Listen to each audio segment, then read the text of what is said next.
We're here for more football. We're here for more football. Your boy Smitty is here on very little sleep. Very little sleep, but that's okay because it's time for some foosball. And I'm here to help answer some final last second questions, but we also have to talk about T. Higgins being doubtful for week 1. Expect him to be out. This kind of hit real quickly today. There was news, according to a report, that T. Higgins said he feels fantastic when asked about his availability for week 1. I feel fantastic. And he doesn't, obviously, because he's out week 1.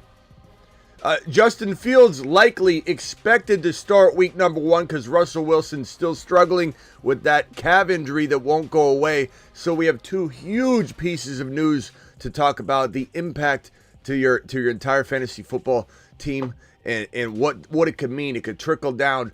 Pickens affected by Fields being in there, the running game affected by Fields being in the lineup in Pittsburgh, and T. Higgins out. Jamar Chase is needed more than ever to just speed along the process. Did the Bengals roll out with Yoshivas going to the moon? Yoshivas season? We might be looking at an early Yoshivas season. Very good pick up right now. We have all kinds of players to pick up. Yoshivas being number 3 on the preemptive waiver wire show. For those that don't know, the pre-week 1, untouched since the pre-week 1 show waiver wire list, which likely was a top over here. And so Yoshivas and Burton are both players to grab. Okay, so we're going to do the kickoff show here in a second. But again, let's go over this news real quick. Let's do the intro, then come back. Live from the FantasyFootballShow.com studios. It's the Fantasy Football Show. Live! Monday through Friday, 8 p.m. Eastern. Smitty is also live whenever news breaks. From the FantasyFootballShow.com news desk, here is your breaking news. Breaking news. Barring some sort of unlikely setback, Justin Fields is starting week number 1. Which we knew. We told you. We said Justin Fields would be the week 1 starter the moment he landed on the roster. And we heard nothing but, Smitty, Justin Fields is not the starter. Tomlin already said pole position goes to Russell Wilson, Smitty. I apologize to absolutely no one. Fields going to the mother freaking moon. This guy scores fantasy points. It's great for Pittsburgh. They're going to give him full support. The play calling needs to support him. The team needs to work around him, mold and sculpt the offense around him. They will, and I think Fields does a lot of what we saw Lamar do. Is it sustainable? Can you get injured if you just run? Of course. So they have to support him in a very creative way. Run the ball, unlike the Ravens did, up the gut with Najee and Warren. Keep defenses honest. There's a whole lot that goes into keeping Fields healthy and productive, and he's broken. There's no question about Fields being broken. He's broken, and he even proved it in his preseason kind of a tryout for the week 1 job, if you will, where he didn't win, but we said he did. We said he won. Tomlin said he didn't. Russell Wilson said he didn't because now he's not playing. So Fields is getting a shot. We think he earned it, but he felt like he was held back. It felt like the Steelers utilized him, didn't support him, and utilized him much like the Bears did. So hopefully they figure out how to support him properly and design this offense around him versus trying to plug him into the offense they designed for Russell Wilson or holding as a placeholder for Russell Wilson. If Fields is a placeholder and they shove him into the team, into the lineup, and they don't cater around him and they just say, run Russell Wilson's offense, it's not going to work. So they have to be very careful and understand what they're dealing with. Fields is very fragile right now. He can be saved. He can be salvaged, but he could also be ruined. You could also put a nail in the coffin in terms of his progression and ability to become the player he really could become in Pittsburgh. The player he should have been in Chicago, but Chicago doesn't know how to develop quarterbacks. Something that I think Bears fans should be fearful with their boy Caleb Williams, because you got Shane Waldron, the offensive coordinator in Chicago, that is a commander of 2 wide receiver sets, and you have 3 wide receiver monsters over there. This is why Chicago doesn't develop quarterbacks properly. Their play calling was putrid during the preseason. And so we'll see what happens there. Swinging back over to Fields in Pittsburgh. I'm excited. You're excited. Let's go, Justin Fields. Let him cook. Let him cook.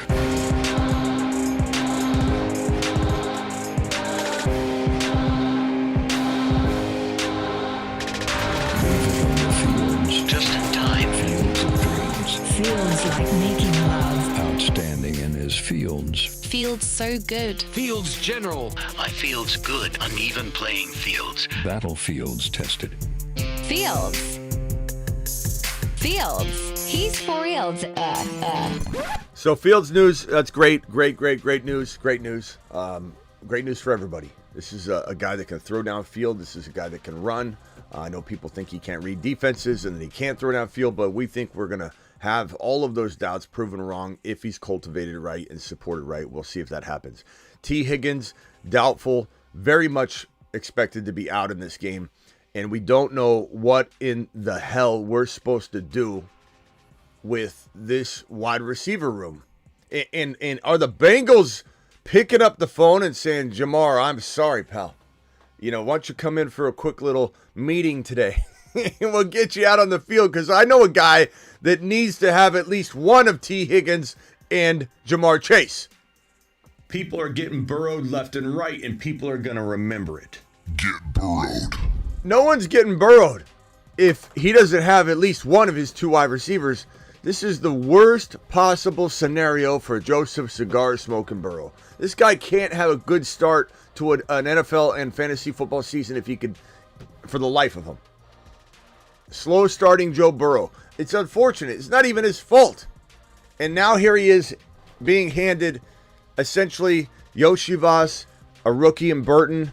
2 very good wide receivers, mind you. But this is crazy. Maybe it's Chase Brown season. The Moon Men, dropping loads in outer space. Maybe Chase Brown is extra utilized in this game. Maybe they throw to Chase Brown a boatload of times. Maybe Chase Brown ends up cracking the Wild Wild West when all is said and done. Tough to say, tough to know, but we'll see. All right, super chats and then phone calls. Ron Navy says Chase Brown. Ron Navy knows what time it is. I didn't even see Ron's message until right this second. Ron Navy knows what time it is. It's Chase Brown time. It's Chase Brown time, because, they're down and out pieces. Get it to the playmaker. Who's the poor man's? And I don't mean to say that Chase Brown's necessarily incapable of being like better than a poor man's Breece Hall, but he feels like a poor man's Breece Hall. He feels like he's got that kind of skill set. Very explosive player. Get him out in the open field. Give him 12 carries and he breaks off a 60, 70-yard touchdown run on 12 carries. That's what Chase Brown does. He's a breakout, big play specialist. And by the way, I don't know if you guys noticed, does something look different about me today? Does something in screenshot here look different about your boy Smitty today? Something visible.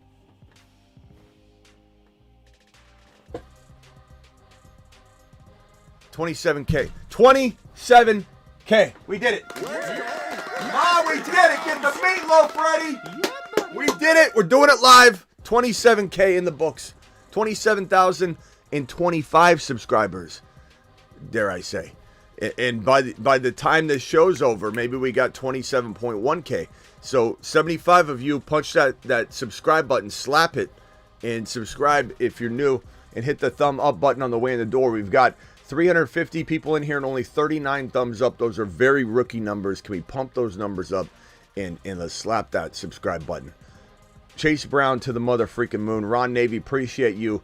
And let's send Ron to Mars. We haven't sent Ron to Mars today. To Mars. Mars. One of many sending Ron to Mars sessions. We got another 2 subscribers right there. Hit that subscribe button. A lot of people don't subscribe; they just watch, and I don't know.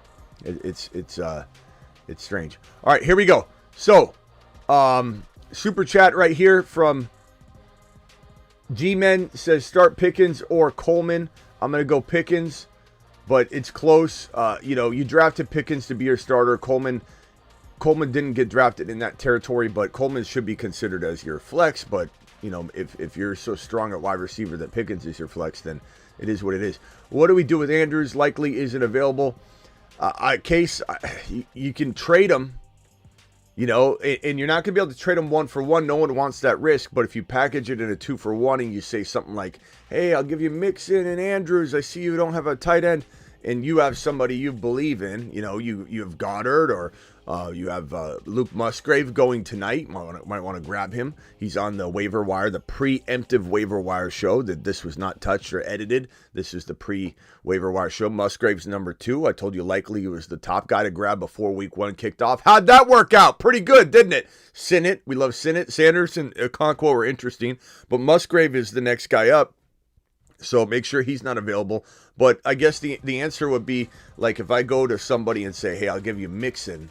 And I'm not saying you have Mixon, but if you did, Mixon and Andrews, and you go get their Jacobs, you go get their Walker, you go upgrade the running back by throwing him in as an accessory, making him accoutrement to the trade. You can't be the sole provider of what the person's getting.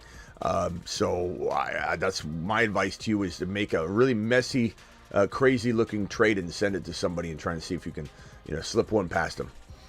Rowan, I appreciate you with the $6.99. Hey, Smitty, 12-team full PPR. Allen, Kyron, Mostert, St. Brown, Dell, Swift, Ingram, Bench, Eckler, Wright, Addison. Got it. What moves to make? I love the team, pal. The fact that you got Wright and Mostert means you listen and you do well. You do well, young man. And I think out of everything here, the only movable piece that I think is something I want to get rid of will be Swift. I want nothing to do with Swift. Problem is, you need Wicks to do something tonight before you can actually make a move with it. You could sell Eckler, but you got to wait and have him do something. Otherwise, he's not sellable. You could sell Swift and potentially, let's call it Dell, but I don't even want to sell Dell. Swift and I would say, Mostert and Wright and Swift, or you keep Wright and you trade just Mostert and Swift for one Jacobs, or, you got to hurry on that one, or a potential Walker or something like that, and then keep Wright. That's an interesting move. I don't know that it's very doable. In most scenarios, you got to find a very unique team that needs 2 running backs. They've got 1 running back and they're flying light, and you can give them Swift and Mostert, and they feel good about it, and give you Walker, or they give you Pacheco, or they give you someone of that territory, ETN. So very, very doable, but very select team would do it. Addison and potentially Swift for maybe one slight upgrade. Swift for Chase Brown, something like that. That's what I would do.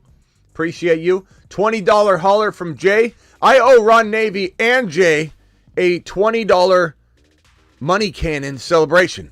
So I'm going to fire 2 off to the left for Ron, 2 off to the right for Jay. Let's go. Alert. Super chat alert.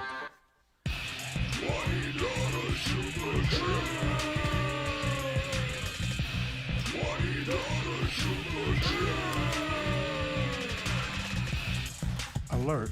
Super chat alert. Fire in the hole! Fire in the hole!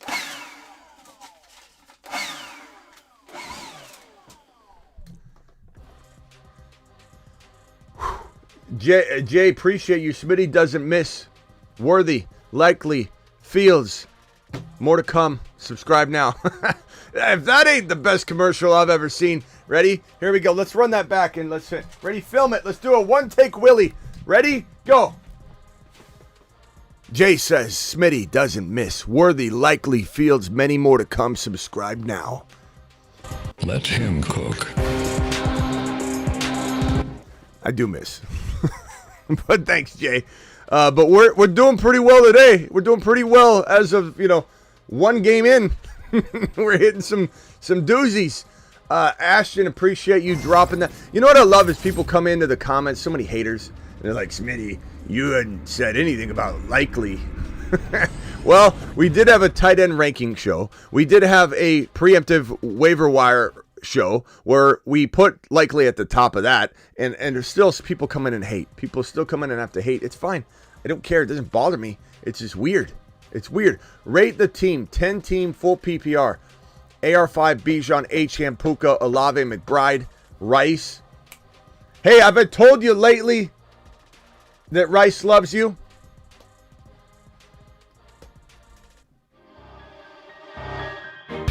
It's Chiefs season. Mahomes is scoring 45 plus touchdowns. Let them cook.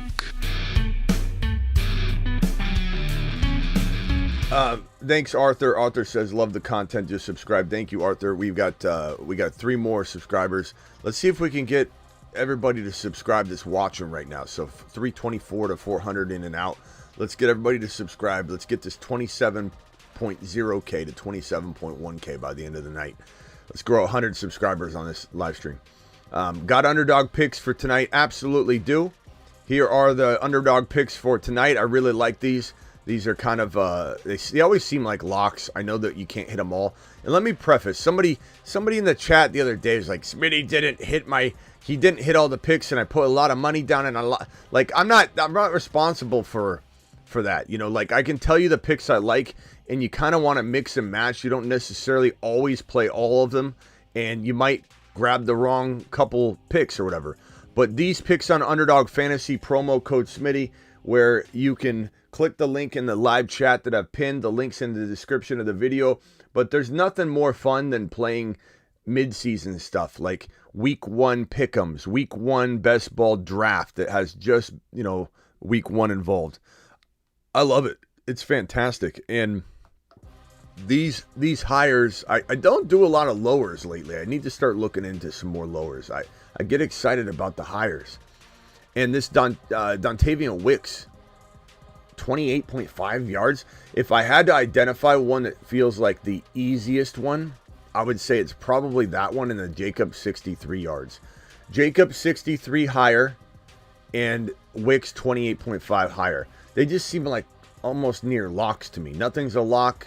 Use this information at your discretion. Always, be careful. Don't do anything you can't, handle or manage or afford. But like these seem like pretty good picks. I can't guarantee all these will hit, but AJ Brown over 69.5 yards seems really solid. Jalen Hurts 1.04 times chili pepper scorcher for 1 touchdown rushing. This is the brotherly shove master. So I feel like that's going to be good, and I'm on very good authority. Per source, trust me, bro. And this is for real. That Jalen Hurts and this tush push ain't going away. That it is 100% back. It's not that 95% of the offense has changed, but that did not mean or relate to the brotherly shove. It's not going anywhere. This guy can out squat anybody in the National Football League, but his teammate Saquon Barkley. And so Barkley will get a lot of 2 yards, 3rd and 2. Instead of Jalen Hurts trying to brotherly shove from 2 or 3 yards away, some of those will go away and they'll hand it to Barkley instead. That's fine. We don't need him getting hurt trying to do a 4-yard tush push. But Josh Jacobs, 63.5. I mean, come on. Really? Like, is there a world where Josh Jacobs doesn't run for 63.5 yards if he stays healthy all game? Jordan Love throwing for 2 touchdowns seems very reasonable. So we're going to hit the 1.5 higher. So that means 2. And then AJ Brown 69.5. These feel like smashes. But again, the one that feels like the easiest would be the Jacobs and the Dontavian Wicks 28.5. Look, Wicks comes in like one play and catches a 20 or like a 30-40 yard touchdown bomb in the preseason.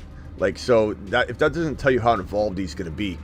Case, appreciate you dropping this super chat. There you go, pal. There's your hires and lowers. This report here, for anybody that doesn't know, Josh Downs is ruled out for Sunday, which means AD Mitchell is going to the mother freaking moon.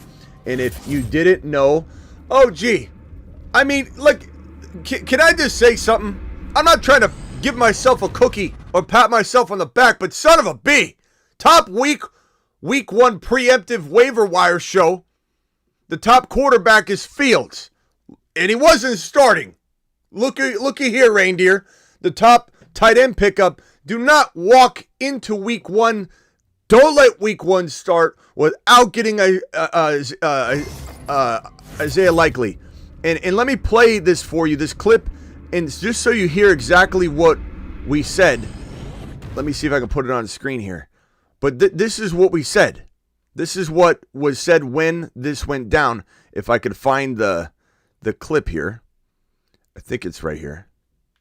I think Isaiah Likely could play amazing football, even if he's not in there as the bona fide lone starter, like meaning Andrews gets injured. But Andrews is already banged up. He'll play week 1, but Andrews is already banged up, and Likely is only rostered in 31% of leagues. What are we doing? You need a tight end, and you're like, Smitty, I need to trade for a tight end. Pick up Likely. He could save you. He could be a top 5 tight end, top 6 tight end. Top 5 or 6. There's a top 5 or 6 tight end on waivers. Fields. What's he doing on waivers? Knicks. What's he doing on waivers? And son of a B. What is Mitchell doing on waivers? If there's a poor man's version of Xavier Worthy still sitting on waivers, it's either Wicks, who plays tonight, it's either Yoshi Voss, who might end up being the number 1 wide receiver for the Bengals in week number 1, or it's almost definitely A.D. Mitchell, who might just look like a superstar in week 1 as a rookie. Because why? Well, a number of reasons why, but here's an additional piece. That's not it. Where's my Josh Downs? There it is. Ruled out. Josh Downs ruled out for Sunday's game. So it is A.D. Mitchell season in full effect. Do people understand what I'm saying? Because I know we're going to see, Smitty, how much load drop do I put on A.D. Mitchell after he looks fantastic again? Ron Navy must be gifting 50 gifted memberships. What are we doing, Ron Navy? What are we doing? And why are my alerts not showing it? You know, I set these things up. I feel really good about them when I set them up, and then they just don't. Some of these things don't play nice together. These plugins and different things that need to fire off all of Ron Navy's 50 gifted memberships. 50 gifted memberships. Let's go. Give me $50, holla. Get better, brother Smitty. Give me $50.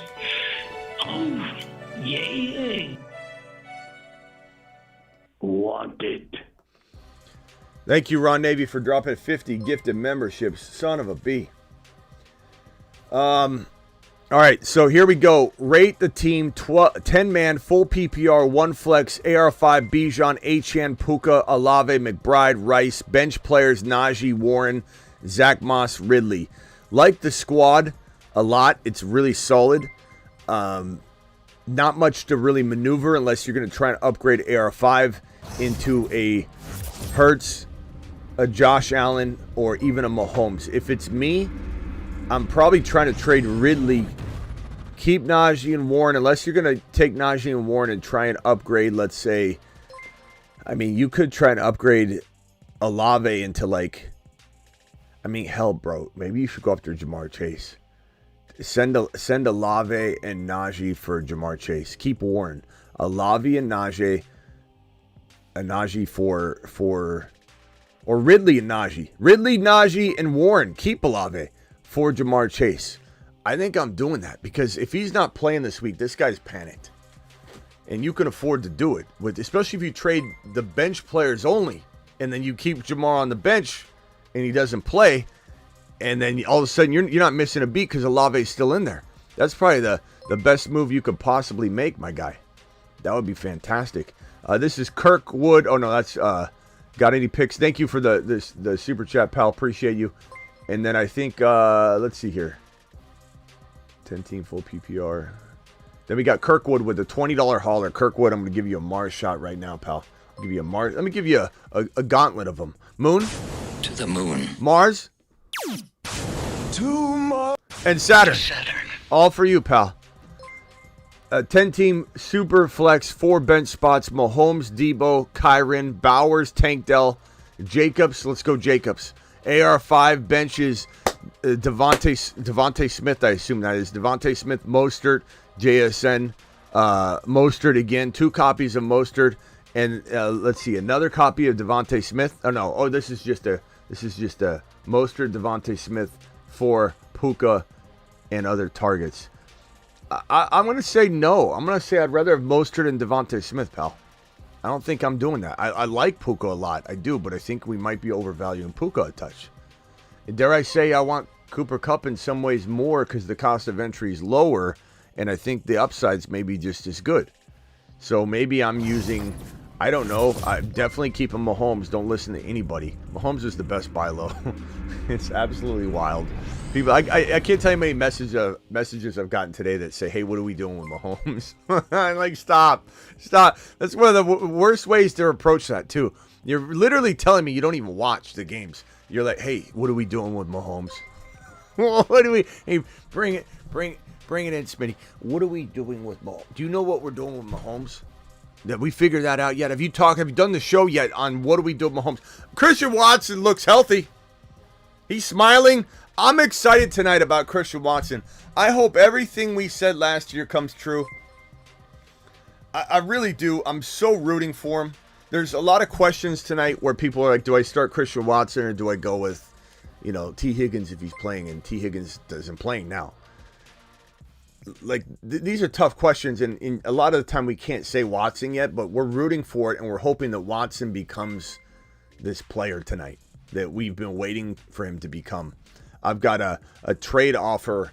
A trade offer was sent to me that I accepted that sends me Cooper Kupp in a 3-way trade. I think, Travis, you're still working on it. Travis, you're still crunching the numbers. It's a 3-way trade in a follower league that we started many years ago. And it was cooked up by Frake, and it sends Cooper Kupp to me. It sends Watson and some first rounders over to Travis. And if Watson scores a long touchdown, and it's fair game, it's still up there, I'm going to probably race to this offer and withdraw it. I'm really hoping that Watson goes nuts. And I'm not giving up all the first rounders or anything. It's a 3-way trade. But the pieces that he would get would be, I think it's 2 first rounders and Watson. And so it's going to be crazy how fast I run to that trade and withdraw it if Watson looks good tonight. And I'm hoping he does. As far as this team, you got a really good squad. Ron Navy, thanks again for the 50 gifted memberships. If you got a gifted membership from Ron Navy, please let her know you appreciate him. I feel like this team is super solid, and there's the only thing you can maybe do is Mostert and Devontae for a slightly, it's hard to say better receiver than Puka because he was getting drafted in the 10, 11, 12, 13 territory, but I feel like, Devontae Smith is not far off from him. I really think Devontae Smith's very, very, very solid. And we'll see tonight if he's playing a lot of slot. Kellen Moore slot wide receivers usually top 5 to 6, 7 in the National Football League every single year. So if Devontae Smith plays a majority of the slot, plays a lot of the slot, even 50% of the slot, we're looking at a top 12 wide receiver this season. Maybe Devontae Smith and Mostert for, I do that for potentially any one of Achane, Barkley, obviously playing Jacobs, maybe. And he's playing, so it's going to be a little late for that. Like St. Brown, I'd do this for St. Brown. I'd do this for MHJ probably. But those are the things that make sense to me, at least. Red Hawk, Murray, or Love. I'm probably going to say give me... Chat, can we get a vote on this one? Murray or Love? Love tonight or Kyler Murray? Let's help Red Hawk out. Red Hawk, I'm going to go to the chat on that one because I'm just going to be guessing, pulling from my bag of tricks tonight on that one. I can't promise you that I even feel even 51% in favor of one over the other. This week's just, it's tough to say with this game. This Brazil game kind of worries me, but at the same time, now that they're there and on the field, I'm kind of like, okay. Maybe none of that matters right now in this moment. I'm feeling pretty good about the vibe. I'm watching this Philly team warm up. I'm feeling really good about it. I'm watching the Green Bay Packers. I'm feeling really good about this squad. I feel like this is a good showcase game. The vibe and the hype is real. The crowd's there. It feels like a pretty good environment inside the stadium. I'm not saying I'm happy with the traveling and all that, and I think it's ridiculous to put the players through that kind of traveling and all that, but it looks like it's going to be a good day. I feel a good vibe here, scoring wise. Could be high scoring. Jordan Love might be love. Kyler, 4 points, 6 points, Love. I guess that's a good determination. I think that was what Brian said, and I agree with that. If it's a 6 point per TD pass, I'm going Love. It's 4 points. I think it's more tied. So if it is 6 points, then it's an easier call. Adam Schefter sleeps more than Smitty. That's true. That's actually a very accurate statement. I've slept about an hour and a half today because we were live breaking stuff, last night. E-Rock, let me see if I can get through these before kickoff. For those rolling waivers, likely is worth the number one, assuming there's not an obvious priority. Yeah, it definitely feels like he's the top waiver wire pickup, but let's wait and see who you neglected to pick up off the waiver wire list, like Jerome Ford or any of the other players that I've been saying are exactly as good to pick up. Again, this is the preemptive waiver wire show. I've not touched it since the preemptive show. This has not been altered. I'm not adding anything to it. I want to put Hill on it now, but that's for week number 2. This is the preemptive waiver wire show. So I can't tell you that Wright's out there or Ford or Chase Brown. These things could alter, who to go after in terms of your who's the best pickup. Start Reed, Monty, or Mostert. I'm going to start, if it's me, I'm starting Mostert for upside, Monty for safety. Reed's a tough guy to expect, I think, in week 1 to be as good or better than those guys. Not that he can't be. I think if he does well in this game, I could quickly get on board saying Reed next week. But I think I want to see it, mainly because he's so good and efficient with those opportunities, but he isn't in there on 3 wide receiver sets. So it's, not that they run a ton of 2s, but it's just something to think about. Like, is he the third target? Is he not?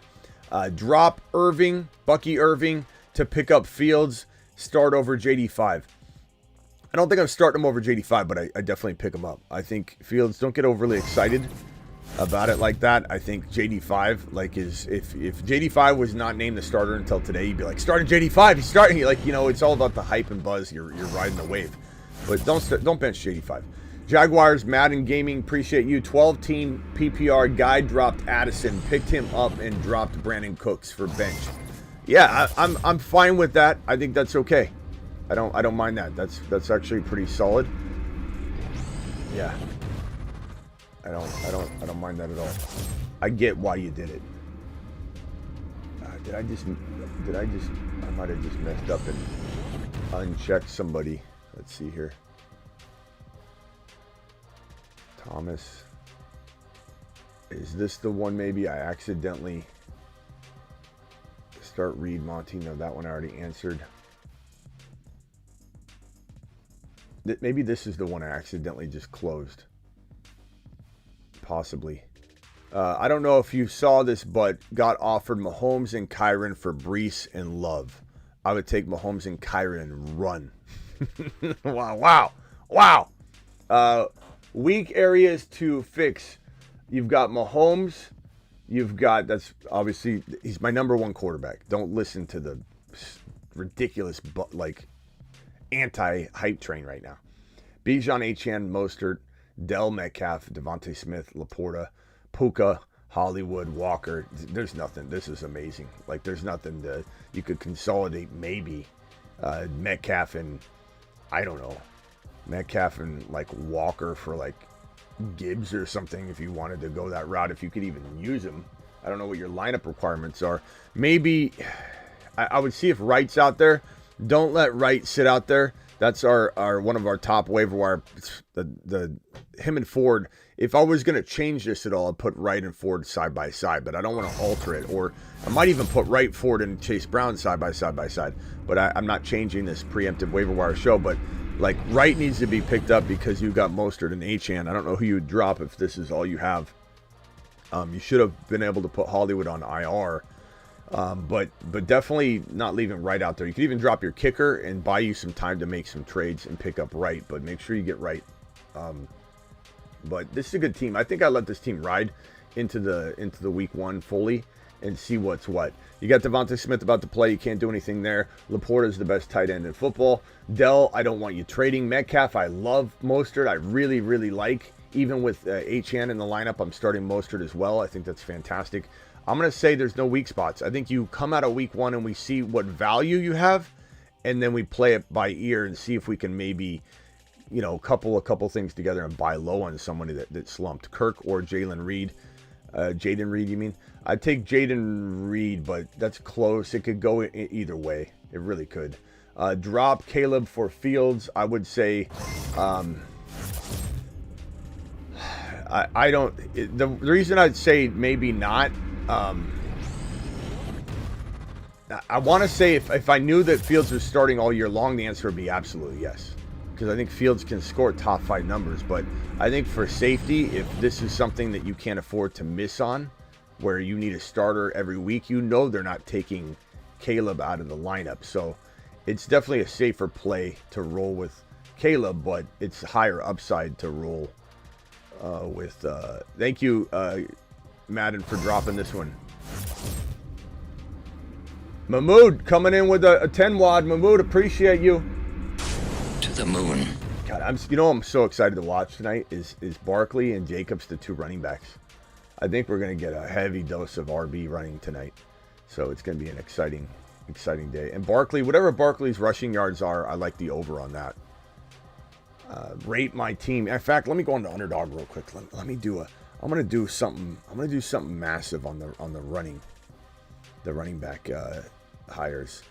So Barkley, let's go Barkley over 64 yards. Let's go Jacobs over 63 yards.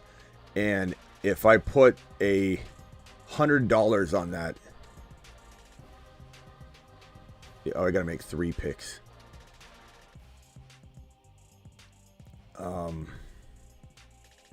Wicks was the other one that I really liked. AJ Brown, 70 yards. I think that went up. Jordan Love, 1.5 touchdowns. I like that one a lot. Jalen Hurts, rushing touchdown. Let's see here.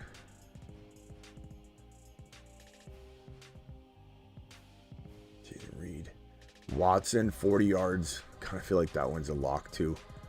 Goddard, Dotson, no. Musgrave, no. Wicks is 28 yards. Seems crazy. You just never know. Let's go with the Jordan Love 1.5 touchdowns. I just can't imagine him not getting that. So if you drop 100 on that, you get 258. But what I like about that, if I drop 100 and I get 258,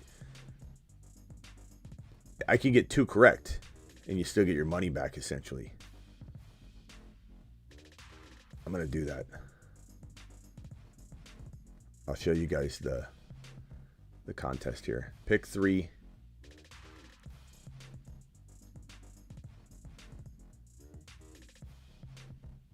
Pick 3.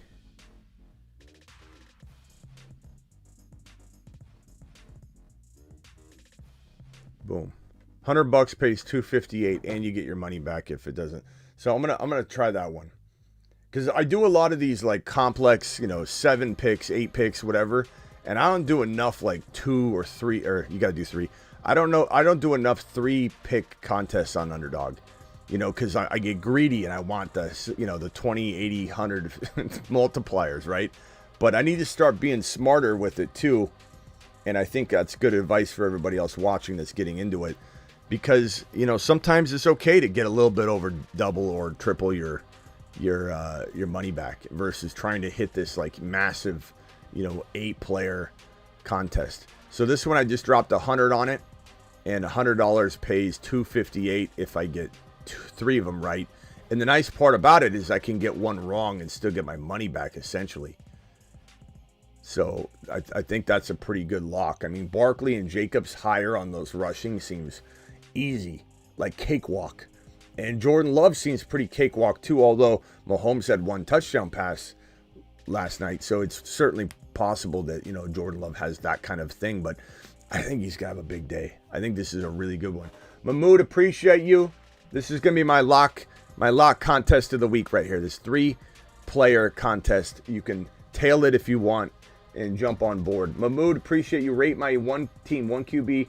Kyler, K. Walker, Ramondre, Amon-Ra, Drake, McBride, Deontay, Kirk. I like the team. I'm just trying to trade maybe Anthony Richardson away or Kyler away for if there's a QB needy team. If that doesn't really get you anything, I'm very interested in Deontay and JK, maybe for like a Tank Dell, Deontay and Ramondre, maybe for a Jacobs. Do it fast. I don't think you'll get it done in time for a Pacheco, for that type of player. I guess ETN as well, Mahmoud. Appreciate you. Thomas, drop Bucky Irving. Again, I'm not doing that. Fields, not starting Fields over J85. Got offered Mahomes and Kyron for Brees and Love. As I mentioned earlier, I'm taking Mahomes and Kyron and smashing that all day long. I love the Mahomes doubt. The Mahomes doubt is so ridiculous. It's rooted in nothing but fear. Who should I flex? Cooper, Amari Cooper, 80 Mitchell, Coleman, or Wicks? It's either, you're going to call me crazy. Like, I don't know what Amari Cooper is going to do. God, why am I benching Amari Cooper? Am I a mad dog? I'm a mad dog. I think I'm going 80 Mitchell or Wicks. To be honest, I don't know which one. Chat, 80 Mitchell or Wicks. I'm kind of leaning 80 Mitchell with downs out. I'm going to lean 80 Mitchell, bro. That's a wild mad dog move, though. Straight mad dog style.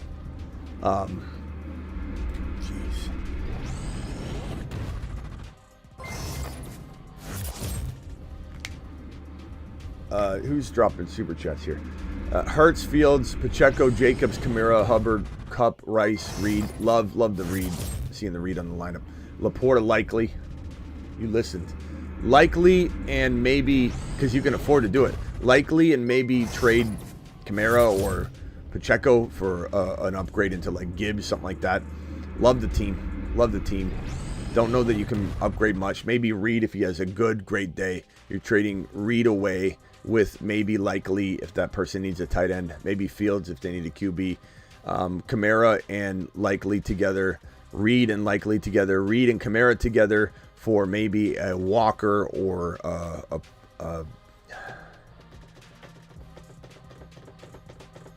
Debo, DK Metcalf type of player, using the combos. But those combos should get you something like that's a really solid team that you can, I think, maneuver a little bit. Appreciate you, my guy. Let's see. We got some more super chats here. I'm trying to get through them as fast as I can. Tight end, premium 1.5. Mixon or Goddard tonight? 1.75. Damn, bro.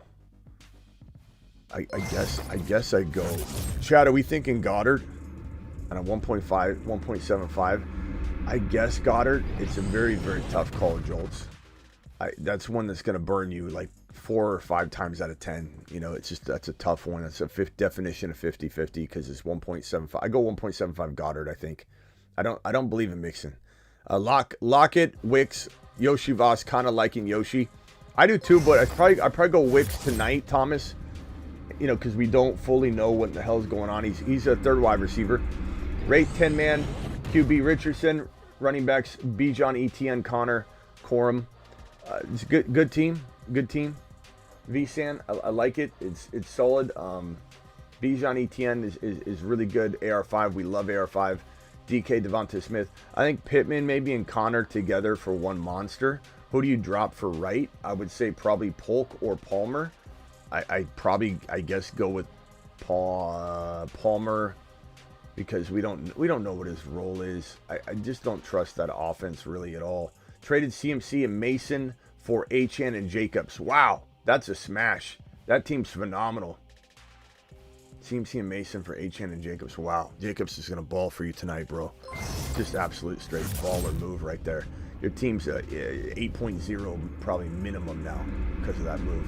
What a fantastic move. What a fantastic move.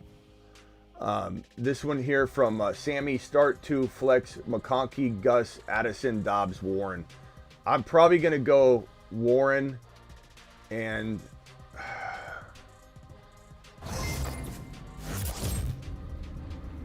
guys, what are we doing here?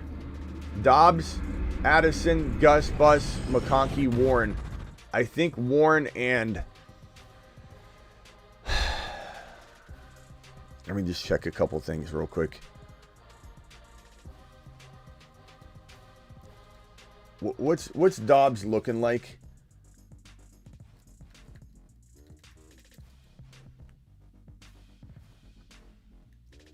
Let me just check Dobbs's news. I just want to make sure there's nothing weird lingering that's just coming through. I'm going to say Warren and Dobbs are my initial thinking here.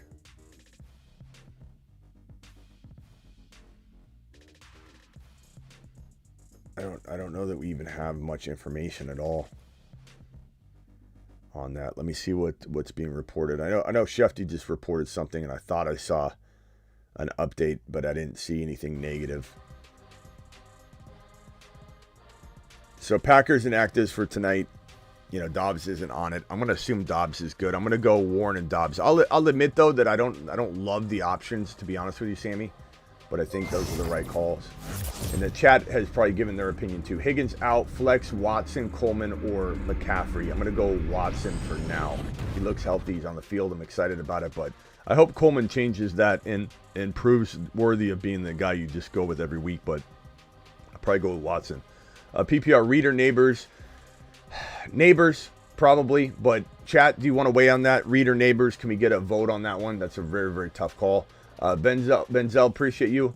Benzel with Rate My Team, 14 team, love, Chase, Nico, like the squad, bench. Any moves? I would say, like, you know, I'm trying to maybe move, upgrade. I mean, you gotta wait because Love's kicking off right now. Maybe you can upgrade him later. Maybe you don't want to. Maybe he goes nuts and you're like, let's just keep him in there.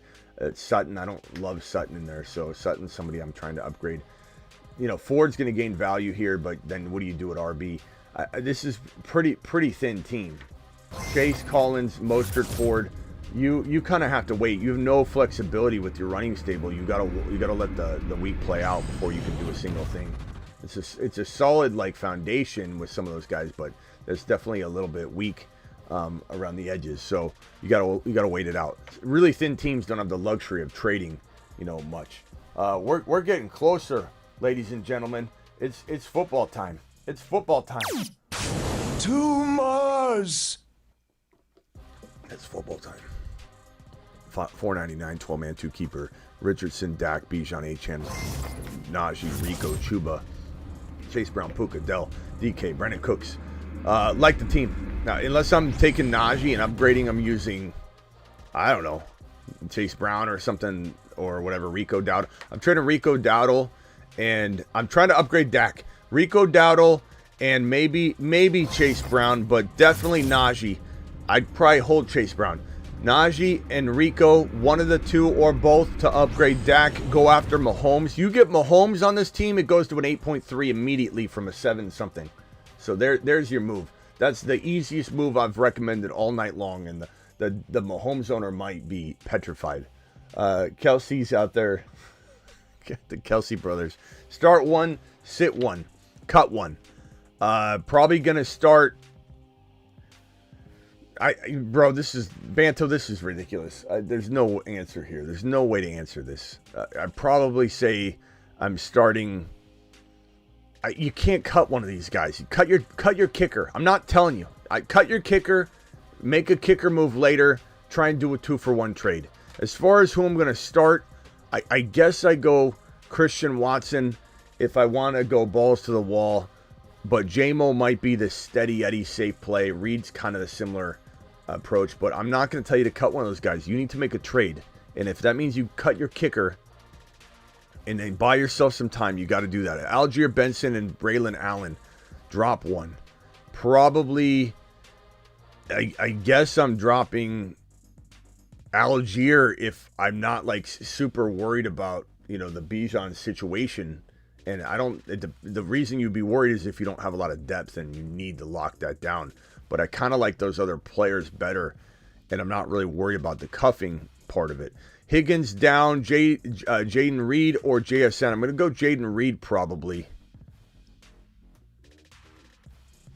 Risk Chase not playing or sit him for Christian Watson. I don't think you can afford. I don't know if there's another move you can do, where you put yourself in a position where you now have a flex play or a wide receiver spot open and just maneuver it just right in your lineup. There's ways to do that to where at least you can put Chase back in and pull somebody out. You know what I'm saying? So make sure that you have an ability to do that in a flex spot or a wide receiver spot. You have an emergency plan. Put Watson in, but make sure you're in a position where later on you can remove somebody, feel okay about it, and put Jamar Chase back in. The only thing, though, is Jamar Chase, even if he plays, he'll be limited. He even said that from his own mouth. Now, that could mean 2 touchdowns and 50 yards. And that could also mean that it's different now that Higgins is out. Maybe he's not limited. You're the man, Smitty, 12-man, Hertz, CMC. What can I do? I'm going to go to you in a second, bro, because I want to help anybody that needs start bench questions right now, and then I'll come back and help you. Money waste, appreciate you. What do you do with Kelsey? Okay, let me come back to you as well. Let me get these questions. Flex, Najee, Watson, or Deontay. I'm going to go Najee for safety, Watson for high upside. I'm not going to start Deontay yet. We'll see what Deontay does. Need your advice. Henry saved me. Henry saved you yesterday. How'd he save you? Your advice on Derrick Henry saved me. I'm sorry. Your advice on Derrick Henry saved you yesterday. Thanks. I thought you were saying Derrick Henry saved you. I'm like, how? Loop, what did you do? I'm curious. How did my advice save you? Did you trade him? Like, what'd you end up doing? But let me know what you did. I'm very curious, my guy. Very curious. This one right here, Smitty to the moon in order of priority on the second tight end. What would you rate these? Conklin, Musgrave, Goddard. I'm going to go Goddard, Musgrave, Conklin in that order. And if you can, Goddard should be pretty good in this game. Picked up Yoshi, dropped Benson to pick up Fields, or dropped Benson to pick up Fields. I guess I would do the same thing I advised earlier. Drop your kicker and buy yourself some time so that we can go into the whole weekend trying to figure out if you can trade versus dropping Benson. Pick one, DK or Devontae Smith. I guess Devontae Smith because I'm going to roll with the offense being better, but Ryan Grubb does have his offense looking pretty damn good. $4.99. Would you start between Stevenson, Moss, Hubbard, Romeo Doubs? Need 2 starting running backs and 1 flex. 2 starting running backs and 1 flex. So I'm going to go Stevenson. And Hubbard's a very safe play, but I'm going to go Stevenson and Moss personally, especially with maybe Chase and Higgins out. Moss and Chase Brown are going to be used a lot. So Moss and Romeo Doubs are the calls for me. Doing it live. I haven't checked any of my lineups. This is why I'm such a bad manager lately, because I sit here and just live on the stream. And then news breaks like Higgins not playing, and then maybe there's a guy like Reed that's sitting on my bench somewhere across my 20 leagues, and then I'm sitting there waiting, doing live streams, and then after I pull up my teams, I can't even do it. I can't even do it anymore. I work for you, so what am I gonna do? JD5 or Love? I'm gonna go Love. ET. It's a good call. Good question. Very good question. But Jordan Love, hopefully we have a dilemma that makes you lose sleep at night because JD5 is so good. And this team, Mahomes, Kyron, Bijan, Brown, Olave, Kelsey, Rashad White, I'm getting rid of. Najee Harris, I'm getting rid of. Addison, I'm getting rid of. Kirk, I'm getting rid of. Waddle's on your bench. You have an embarrassment of riches, so you're trying to upgrade Waddle and Najee without even touching your lineup. You could upgrade one player that's going to compete and probably take some. Upgrade White. First of all, take out Rashad White and put in Waddle. What are we doing there? If that's a flex spot, it looks like a flex spot by the way you just listed it. So get Waddle in there. What are we doing? And then Mostert's even better than Rashad White in my opinion. Okay, so we're gonna probably try and take, let's say, Rashad White and maybe Kirk, Rashad White, and maybe Najee Harris even, and we're going after one player. I'd even try to maybe go after Jamar Chase right now and put him on your bench. That's the idea right now. Go get Jamar Chase, offer him something he can't refuse. Rashad White, Christian Kirk, and freaking, I'd give him Najee Harris for Jamar Chase. You got an embarrassment of riches, and dare I say the waiver wire is probably loaded. You're the man, 12-man, PPR, Hurts, Mostert, CMC, Devontae Smith, Diggs, Goddard, Godwin. Trade Godwin and God, Higgins. I've been saying to trade Higgins all week, by the way. Everybody says, why you keep saying trade Higgins? Look, am I not right about Higgins? Did Higgins piss you off enough to where you're going to admit that I was right, that Higgins should be traded away while the value's high? This guy's always hurt. He's always hurt. And he's the number 2 wide receiver for his team. And we don't know what he's going to be when he eventually goes somewhere full-time.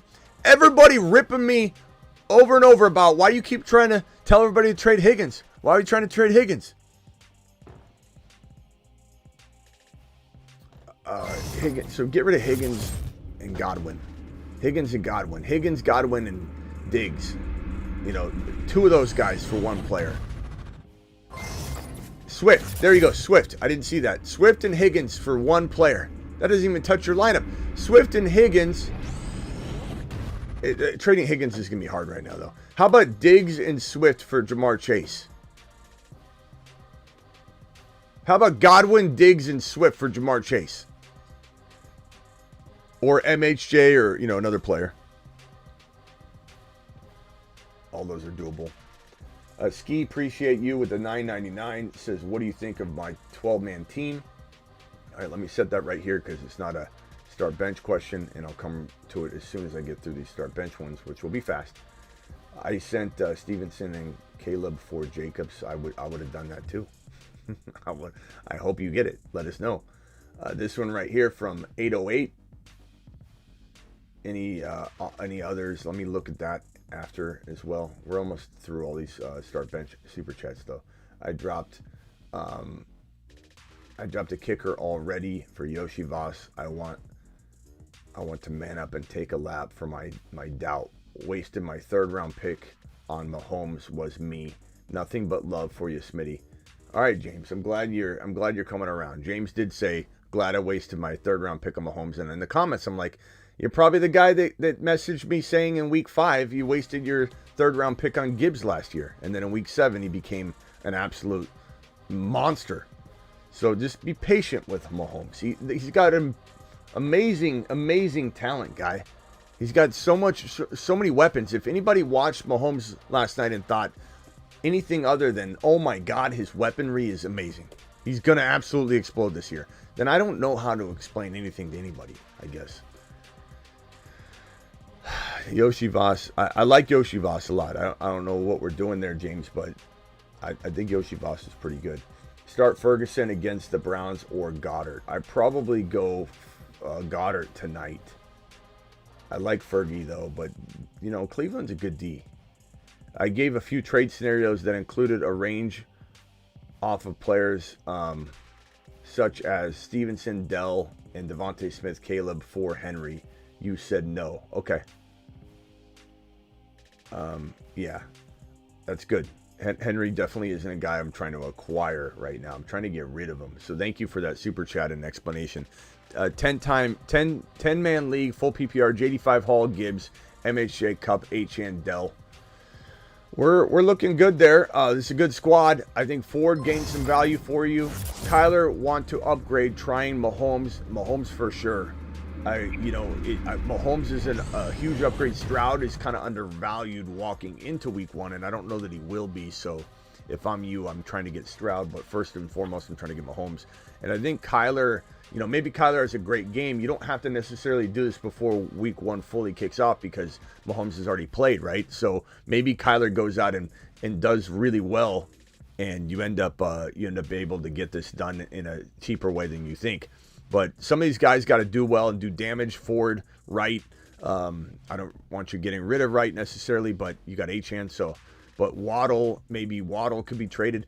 And keep in mind, you can do some sort of 2 for 2, you know, where you're trading, your team's so good. You're trading. I mean, I like JD5 too, though, bro. You got JD5 in your lineup. I think you wait. Just wait it out. Let Kyler and JD5 prove themselves to you before you start giving up stuff that hasn't even, like, his side of the trade, Mahomes, if you're trying to get Mahomes, is already bombed, like, in his mind. Your side isn't going to be bad because someone's going to do well, and you'll at least have evidence to show that owner and say, hey, JD5 did great, or hey, Kyler did great. How about I give you Kyler or JD5, whoever does well, for Mahomes, and you figure it out that way. And what do you think of my 12-man league? JD5, Baker, Sun God, AJ Brown, Dell, Reed, Downs, Brandon Cooks, K Walker. Hard to see K Walker. Oh, I thought he was on your bench. Never mind. I'm looking at it wrong. JD5, Baker. Okay, so Sun God, Tank Dell, Reed, Kenneth Walker, Chase Brown, Zach Moss, McBride. Solid team. Not much you can do right now. You got to let these players play. And then hopefully you get some value out of, like, Reed, out of Chase Brown and Zach Moss. And then we have something to work with. I would say that your team's a little bit shy of being the top team in the league. So we need to hit that waiver wire. Make sure the preemptive waiver wire week 1 show doesn't have guys sticking out like a sore thumb, like the likely piece. You know, Ford is on your team already. So hopefully he does some damage and earns you some value. Or Ford's not on your team, or is he on your team? He's not on your team. Make sure he's not available. So thank you for that, Clan. And then last super chat, and then I'll go to the phone line. This one here is from James again. Trade my McLaurin and Godwin for Cooper Kupp. Yes, even though I like McLaurin, he's gonna have a big week. I'm taking Cooper Kupp personally. Rock out and Travis are on the line. Travis, what do you got, real quick? You got anything? Yeah, just two quick start questions. As fast as you can, because Rock out might have one too. Go ahead. Okay, Watson or Montgomery? I'm leaning Watson. I think Montgomery's safer. Watson's higher risk, but definitely higher upside. So Watson, I guess, if you want home run ability. All right, and then Devonta Smith or James Cook? Devonta Smith for me.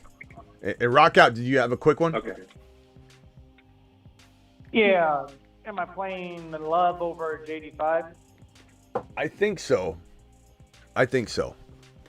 I've gone back and forth, admittedly, on that all week. Me too. And I remember, like, we did the live stream, and I said Love, and then Ron and a bunch of you guys said, JD5, and then I switched it. I let the pressure get to me, and I'm like, yeah, you know what? Just get JD5 in there. But, like, logic tells me, let the rookie go out and cook one game. Yeah, Love. Let the rookie go out and cook one game. I don't think any of us are going to be upset at ourselves if we start Jordan Love over JD5 week 1. I think you will be upset at yourself if Jordan Love goes out and throws for 4 touchdowns tonight. And, so it's a better offense. Oh. It's a big spotlight. And Love's got more experience. So, like, it all makes logical sense to go Love. You know what I mean? If you break it down that. Huh? And then one more question. If Higgins is out, would you play J-Mo, Aiden Mitchell, or Cook? If Higgins out. J-Mo is safe, and he's going to have a really good year. So if you want safety, like if your matchup calls for safety, I would go. High scoring game. Yeah, but I mean, 80 Mitchell, I think we're going to be in here talking about celebrating the waiver wire pre-week 1 call on that. But I mean, J-Mo's set up pretty nicely. I want to put my balls on the table and say 80 Mitchell, but it's risky. Like, you want safety, don't do it. But I'm going to say probably 80 Mitchell. He's a rookie though. Can I get a group chat? Yeah, vote on that in the chat, guys. Are we going J-Mo or 80 Mitchell?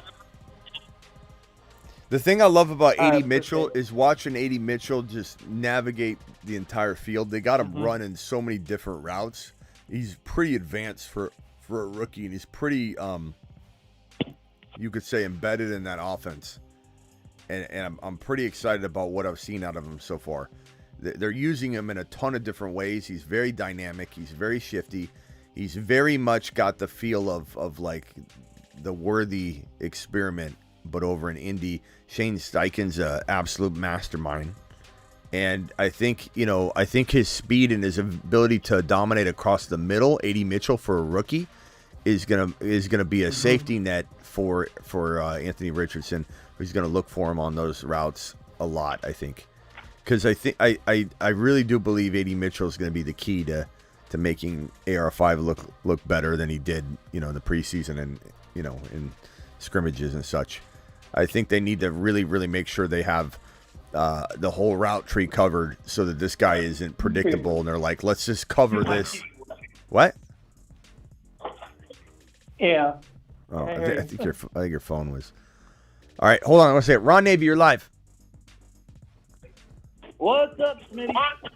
What's up? Rock out if you could mute real quick. What? I still like JD5. I still like JD5 over Love because they're playing in Brazil. They're playing out of the country.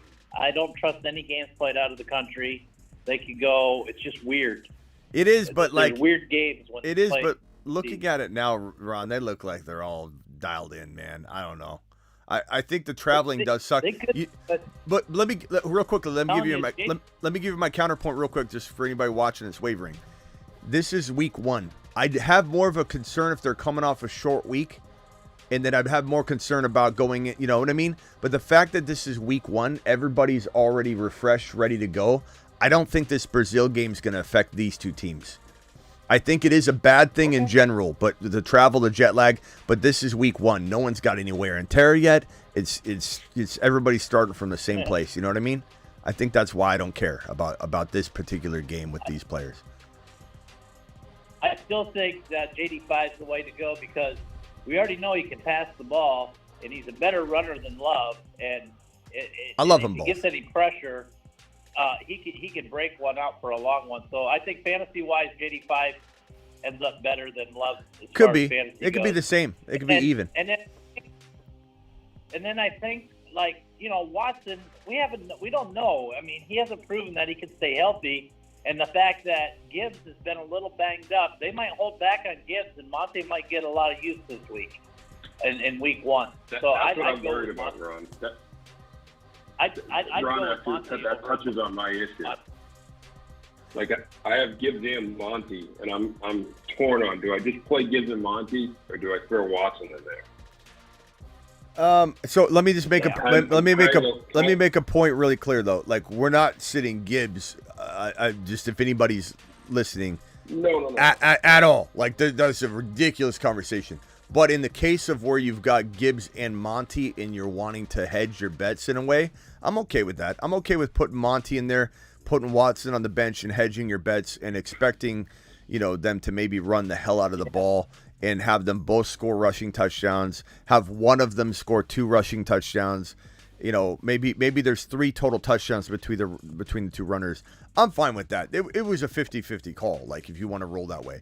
But I 100% have no concerns about starting Jahmyr Gibbs. And, he could be on a potential like, not a snap count in any means, but like, they might be like careful if he has any tenderness with the hamstring or something. But I don't think they're holding him back or anything like that. But starting both those guys is smart.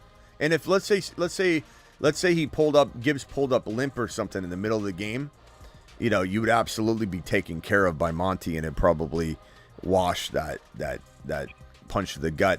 So I'm okay with that. And Monty's pretty safe. I think Monty gets you 10 points. So maybe Watson gets you 8.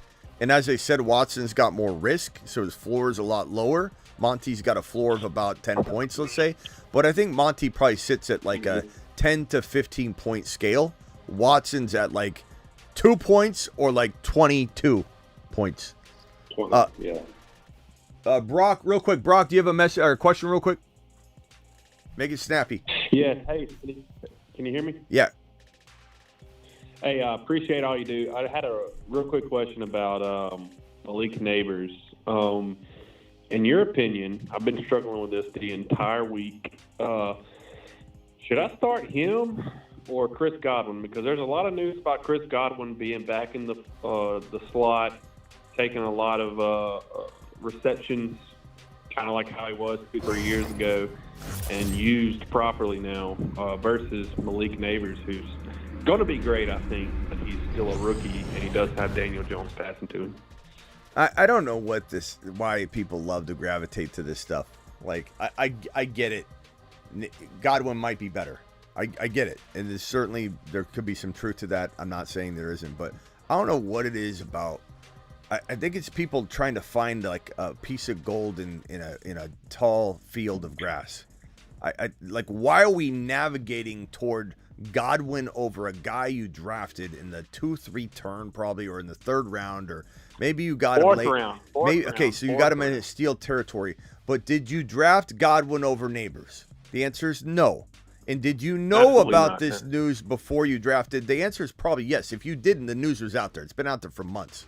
They're going to use him in the slot now. Godwin's going to be more. Godwin reminds me of T. Higgins. The hype on T. Higgins walking into this week, look at it now. Godwin is a good player. I'm not saying he's bad. I'm not saying he can't earn flex value, but he's a flex consideration, not Neighbors, who's a 2-3 round or wide receiver 2/3 consideration. You know what I mean? Like, let's not get cute. Start your studs. Could Godwin outscore him this week? Yes. Anybody can outscore anybody on any given week. Dontavian Wicks could outscore St. Brown this week. These things happen. But 10 times out of 10, I'm starting Neighbors with what we know now in this current moment in time over a guy you didn't draft over Neighbors. You know what I'm saying? I don't know why we're looking for gold in the grass, the tall grass field, all the time. We're just trying to find that diamond in the rough in the middle of week 1. Don't do it. Start your stuff. Right. Hey, one more thing, Smitty. Appreciate all you do. How do you feel about Devontae Smith tonight? I'm feeling. How am I feeling about Devontae Smith? Let him cook. Playing him over Tank Dell? I don't have Tank Dell, but I'm playing him, baby. Let's go. No, I'm asking Smitty, too.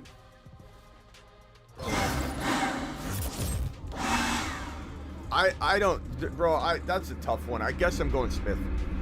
I don't know. I'll tell you what. I'll go back and forth on that all night long, and we don't have all night long. So I guess I would just say,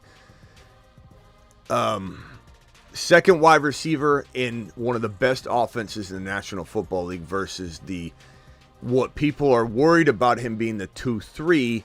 I think Tank Dell can be the 1, but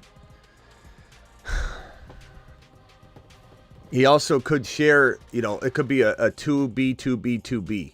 It could be I think there's a real chance that for a big majority of part of the year until like Diggs gets hurt or something because he's older, it could be 2B, 2B, 2B. Whereas I think we've got a 1A and 1B, or at least a 1B and a 2A in Philly.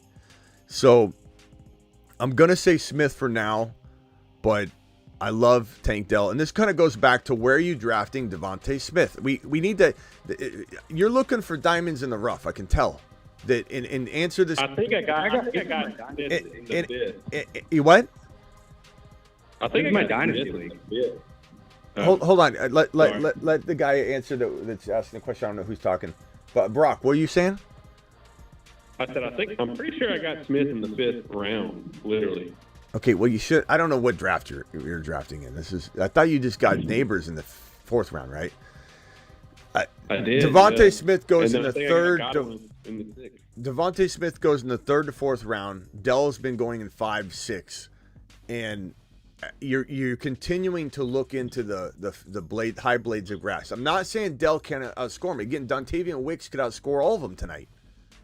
Or Wicks could outscore Cooper Kupp, and you don't know. Like I'm keeps using Wicks as an example because he's somebody a lot of people are going to have on the bench. So anything can happen. But in both your questions, you're trying to go dig through your bench or your players you drafted later to sit your starters.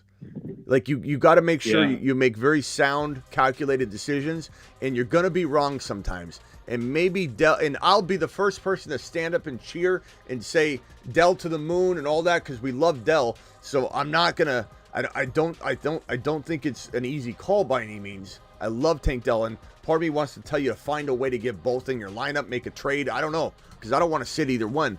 But you just got to, 9 times out of 10 or 10 times out of 10, make the right decision that's in sound logic around the value of the player and not the hope that you can get some kind of crazy, call this week. Let me put in a guy like Yoshi Voss because he's starting maybe and sit a guy drafted in round 3 or 4. Could Yoshi Voss outscore a 3rd or 4th round player? Absolutely.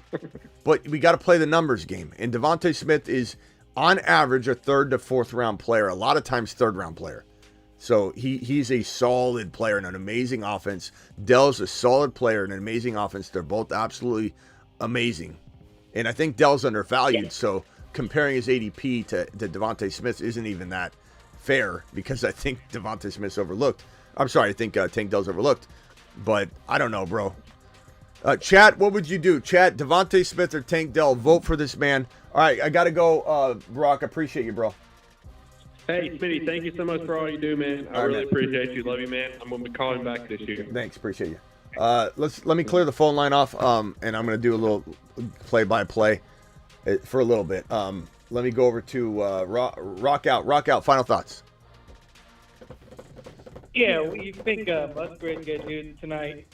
I don't know. Hopefully something. I'm hoping he just had a quiet off season, and we're all just waiting for him to explode. G Money, appreciate you. Okay, Rock Out, gotta go. I gotta get these super chats out of the way. Ron Navy, final thoughts? Yeah, you're still high on Burton, even though the news came out about his professional,ism. Falling asleep in the meetings. Yoshi Voss is higher than him, but Burton might be the second receiver. Half PPR, who do I know? Watson or probably Watson on this one. Yeah, I mean, that's why Yoshi Voss is the number 3 over Burton. But those are the 2 receivers potentially. Jaden Reeder, Tank Dell. I'm going Dell, Alex. I know the game's kicking off right now, but you can't sit Tank Dell. Again, this comes back to who's getting drafted higher. And Ozzy, let me answer that question here. And then this one. Okay, these are 2 non-start questions. So go ahead, Ron. I'm sorry. Final thoughts on that? I don't have Peacock, so I ain't watching the game. I ain't paying the NFL. Ron, so, get off my lawn. Get off my lawn. Ron, watch my play-by-play. I'll try and help you out. All right. I'll just monitor the box score and I love Ron. Brazil is in like pay for so many things. I'm anti-Brazil games as well. Not because I'm anti-Brazil, but I'm anti-NFL going to Brazil and making my fan base have to watch games at different times and make the players travel and tire them out. I'm not worried about week 1 though. I preface I'm not worried about week 1. But I'm anti-sending NFL teams all around the world. I don't think it's good for the players. But Ron is in Brazil. Is on Peacock. Get off my lawn. Ron, go cook a steak and relax. I'll walk you through it. Jordan Love hands the ball off. First carry for Jacobs is not a good one. He gets swarmed, and then they slam him to the ground. Okay, Ron, anything else? No, that's it. All right, Ron, appreciate it. Go eat your steak. I'll do a play-by-play for a little while, maybe the first quarter for you. I made some bacon and eggs and stuff, so that's what I had tonight. All right, eat bacon and eggs. Watch the play-by-play that I'll provide for you and give you a good quarter of that. All right, later, bro. There we go. Thanks for the super chats and gifted memberships later. All right, Travis, final thoughts. Yep. Jordan. Nothing. You think you do the halftime Patreon again? Yeah, probably. Christian Watson catching a nice pass there. I mean, not it wasn't far, but just Jordan Love, Watson connection, good. 1 catch already. That's fantastic. Yeah, we'll probably go live at halftime on Patreon. For those that don't know, on Patreon, I have it's absolutely fantastic. Thank you for reminding me, Travis. On Patreon, this is what it looks like. We have the app. We got Jordan Love in the gun. He's got 5 wide receivers. 5 wide receiver set. Watson in motion. I love seeing Watson as the motion man. They're going to move him all over the field. Okay, here we are. We got 5 wide in the gun. Love drops back, throws a missile. Who is that? Is that Dobbs? Looks like Dobbs. In the Patreon, it looks like this. It's a Patreon app, $10 a month, cancel anytime. So you can just do it for like September and October. It's $20. It's like, don't get 3 coffees and it pays for itself. It's 10 live chats. It's like the YouTube live stream chat, but in 10 different ones, all in one app, and it's 24/7. So if you can see rookie, you want to talk rookies, you want to talk Superflex, you want to talk game day lounge where we're all congregating during the game. So when I end this, I'm going to be in there kind of on and off. And then at halftime, I go live inside that game day chat. So it's an audio. It's kind of like Twitter Spaces. Jacobs, rumbling and stumbling. God, he's getting swarmed. That Philly rush D is really, really swarming Jacobs. But Jacobs looks good. He looks strong. I think he's going to pop one off soon. Their defense could take. Eagles defense should take a step up this year. Yeah, all the Georgia guys they drafted the past couple of years. They're young, so yeah, they're very, very good. So anyway, I'm going to go live in the audio live stream inside that game day lounge at about halftime. So join the Patreon. It's patreon.com/the fantasy football show. Here is the Patreon link if anybody needs it. We got Jordan Love under center this time, handing the ball off to Jacobs. He gets hit again. Dang.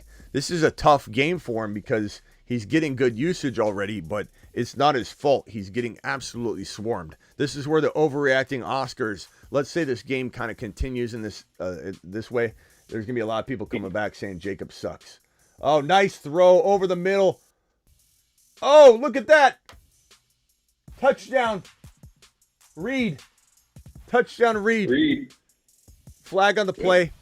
It looks like it could be against Philly because the Packers are still celebrating and they're not concerned.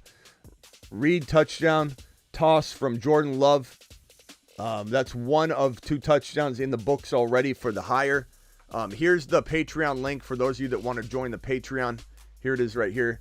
Join my Patreon. Okay, there's the link. Do it live. Is it coming back?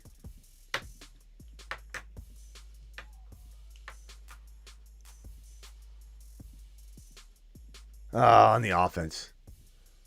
Offsetting penalties. Replay third down. Damn it. Offsetting penalties. So join the Patreon. All right, Travis, appreciate you, man. Yep. Later. Bye. I'll be live at halftime in there. And then we'll be live for a recap of this game. Can carry 4 wide receivers: Garrett Wilson, Amon-Ra St. Brown, Rice, Higgins. I haven't been able to trade Higgins. Yeah, good luck now. Coleman, B. Thomas Jr., Adunze on the wire. Drop Higgins? No, you can't drop Higgins. You can't drop him, man. Ozzy, no. But I try and trade him in a 2-for-1. Jordan Love throwing a missile into the end zone for Christian Watson. Oh, God, a deja vu of this guy getting just inches away from touchdown grabs. You know what's great about this Christian Watson running back? 4th and 6. Are they going for it? Running back, and there's 3 or 4 Philly D-backs, safeties, surrounding this guy, taunting him as if they showed him, as if they schooled him. When he's literally got all these people swarming him, they're trying to contain a monster in Christian Watson potentially. I love the way Watson's getting targeted already. They're going for it on 4th down, 4th and 6. Jordan Love stepping back. Looks like maybe they're calling a timeout. Maybe they're rethinking this thing. You can't drop Higgins, bro, but you can't really trade him either 1-for-1. So you got to send him in a package of 2-for-1. So Higgins in something like Higgins in a mix-in for Walker, or Higgins in mix-in for maybe a slumping Jacobs, and you get a piece back. If Jacobs does slump. I'm not saying he will, but this is a tough matchup. It's looking like Philly's rush D's looking solid. 10-team half PPR Superflex. Herbert and Cousins, CMC, Kyron, AJ Brown, Ayuk, Rashee Rice, Kincaid, Bench Young, London, Spears, Ferguson. Very good team. The trades I would probably look to make if I'm you. First of all, I want to get London. Is London on your bench? AJ Brown, Ayuk, and Rice. Yeah, you got to get London in your line. That's weird. Why you have London? You took London probably in the 2nd or 3rd round. Why is he on the bench? I'd probably start London over Ayuk, first of all. But I would trade Ayuk and Ayuk or London to upgrade your QB, pal. To upgrade one of your QBs. That's the move I'm making. And I'm just taking, stab after stab after stab at it. Another flag. Can the Green Bay Packers and Philadelphia Eagles have a flagless game? Let's keep the laundry off the field. G Money with a $20 hauler. Let's give you a Mars shot. To Mars. A moon shot, G Money. To the moon. And a Saturn shot. To Saturn. Offsides, Green Bay. G Money, appreciate you. Good to see your face, bro. Good to see you on the stream. Good to see your super chat. Good to see your message. I'm very happy to see you here. 12-team half PPR. G Money, you still here, pal? I know you are, but I just want to make sure you're hearing this advice right now. I made you wait a little bit longer than I should have. $20 haulers get immediate attention. I'm sorry I let you sit here. Let's see. My team, QB, Jaden Daniels, Fields, Mostert, Connor, Chase Brown, right. Looks like Love's taking a seat. They're going to punt, unfortunately. Wide receivers, Tyreek Hill, Puka Nacua, Cooper Kupp, Coleman. I'm pissed off about that touchdown, man. Reed's touchdown getting called back. Son of a B. That would have given us the Jordan Love 1.5. Would have given us the one touchdown we need to get within striking distance of that higher. The same thing with Mahomes last night. It's like, come on, man. Juju dropping that touchdown pass. We got the deflected pass that turned into an INT. It's just it's kind of some bad luck on the quarterback front so far this year. But if we hit the tight end, the running back, Pacheco numbers, and of course Worthy and Rice. So a lot of good stuff has happened so far. But let's see what the Philadelphia Eagles do. I'm excited to call this drive here with Barkley. Barkley's first go. G Money, appreciate you. This team is you got a good wide receiver stable. Tyreek Hill, Puka Nacua, Cooper Kupp. Love it. Kincaid, I like a lot. Offer Nacua and Connor for HN and Rice. Any other trade ideas? Good luck getting that. I would offer Nacua and Connor for HN and something smaller. Asking for Rice is a little greedy. I don't think he's going to do that. I think getting HN is going to be tough enough, and I certainly would still consider that strongly. I'd want something back if possible. Puka Nacua does have higher ADP value. Not that ADPs really matter anymore, but they're kind of used walking into week one a little bit as a gauge and barometer of player value. So, Puka did get drafted ahead of HM, but not always that much more. So I would say I would do that straight up if I could get something small back. That's one offer that you sent, and then my tweak would just be don't necessarily expect to get Rice. Another player I could potentially get using Nacua and Connor, I would imagine would be Kyron. I would say Barkley, but depends how he does. I think JT you could go after. I think Gibbs with the hamstring is a possibility. I think you getting Jamar Chase in a deal is something I'd still consider, even though you're needing a running back. But, maybe Nacua for Jamar Chase is a gamble you want to take, and then you can maybe flip Jamar Chase later for an RB. Just some thoughts, but I definitely think you're in the right direction. You're going in the right direction, but I think the next best running backs would be probably Kyron and Barkley and JT. But Barkley's going to be hard to trade while he's playing this game. So good questions, my guy. Appreciate you. And we'll do some play-by-play here. T. Higgins, for those, again, that don't know that are late to the stream, he's doubtful for week number 1. He's not playing. He's not playing, and it might even been updated to fully out. Let me just pull up the news here. But T. Higgins is doubtful for the game. Justin Fields fully expected to start week number 1 for the Pittsburgh Steelers. So that's good. Joshua Downs is out for week number 1 with an ankle injury. So that means A.D. Mitchell is going to the moon. And for those that don't know, the preemptive waiver wire show that has not been touched since the preemptive waiver wire show release is sitting right here. Likely was the top tight end. Fields was the top QB. Nix is the second best QB. And A.D. Mitchell, Wright, Ford, Wicks. These are all guys that need to be rostered and rostered immediately if they're sitting out there. This is all the news that we have essentially for today. There was one other piece of news somewhere. Where is that? Let me see if I can find it. Here's the done. Tavion Wicks over. Okay. Saquon Barkley getting swarmed by the Green Bay Packer defense. Let's play by play this one. All right, Barkley, how are you going to respond to that? How are you going to respond to that? Barkley getting a swing pass to the left. He slipped.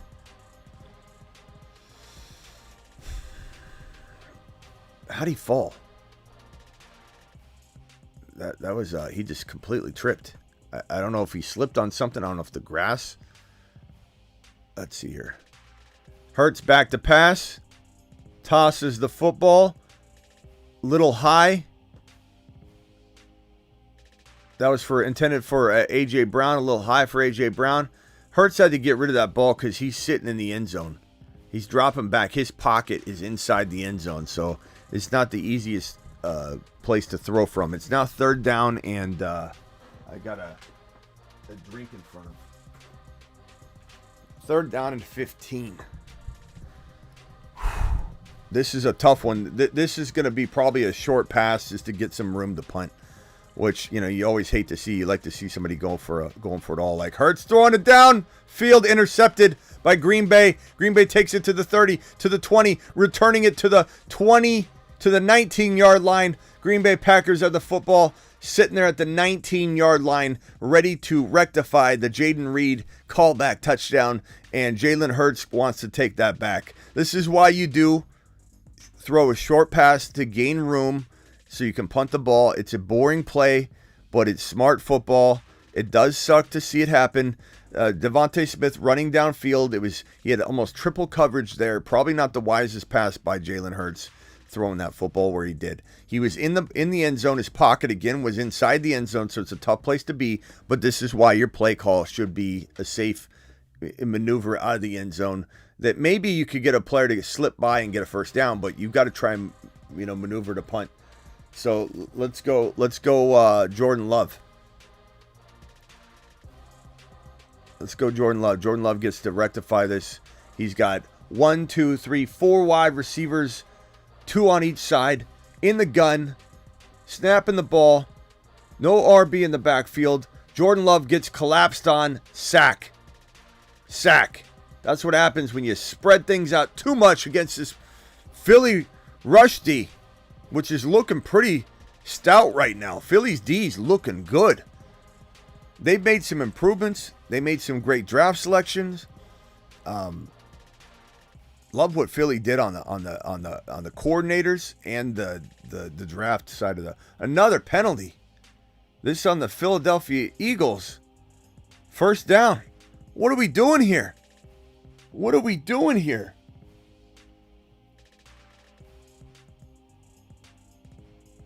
Nate says, ha ha ha ha ha ha ha ha ha ha ha. How about your Eagles, Smitty? Ha ha ha ha ha ha ha. I'm showing Smitty. They're not my Eagles, bro. Ha ha ha ha. Talk about not knowing what in the hell's going on. Okay, Jordan Love hands the ball off. Jacobs getting no room. To run.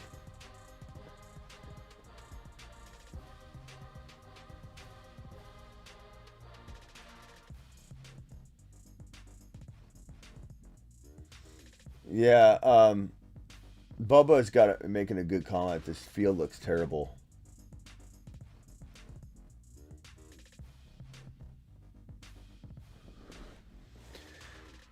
Nate says you talked them up all offseason. The Eagles are going to be good. Nate, do you really think the Eagles are going to be bad because of one drive? Like, are you out of your mind? What are you talking about? Nate, in all capital letters, says you talked them up all offseason. Of course I did. It's a phenomenal offense. But you act like it's my team. Your Eagles. Like, bro, this is one drive. And yes, I do love the Eagles. Unbelievable, Nate. Overreacting, Oscar. You really judging the Eagles on one drive, Nate? Are you really doing that? You must be a Niner fan. God, unbelievable. Some people just, I don't know how to help them though. When they overreact about something immediately, especially week 1. Unbelievable. Okay, we got 5 wide receivers. 3 on the line of scrimmage. Jordan Love. Is that incomplete? Did Wicks catch that?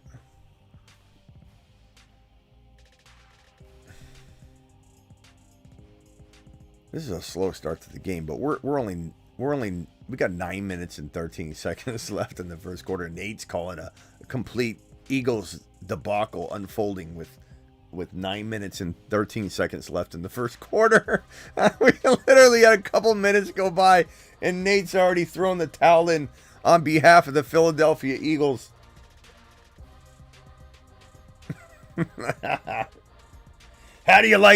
What do you think about the call, Smitty? Jacobs catching a screen pass. Let's go. That's how you get Jacobs involved against this defense.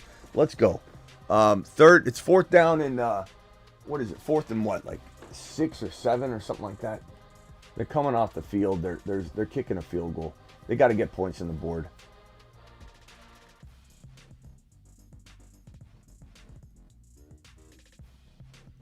All right, here comes this Narveson. Brandon Narveson. I believe he's an undrafted kicker, free agent kicker they brought in as their starter. I picked him up on a bunch of leagues because I wait to pick up my kicker. And it's going to be a potent offense, and I kind of have a little bit of a suspicion that he's going to be kind of a nice pickup and grab. I should have probably did that on the stream. I'm sorry. All right, so 3-0 Packers leading the Eagles in a unraveling, according to Nate, for the Philadelphia Eagles, who are going to be amazing this year. What do you think about the Eagles now, Smitty? First drive, they couldn't get out of the back of the end zone where they're backed up. Are you feeling like you made some regrets and mistakes talking about the Eagles? Like, make no mistake, I'm a big Eagle. I cheer on the Eagles a lot because we like Eagle players, but I'm not an Eagle fan. I'm a connoisseur of fantasy football players that play on the Philadelphia Eagles. We talked them up tons of times.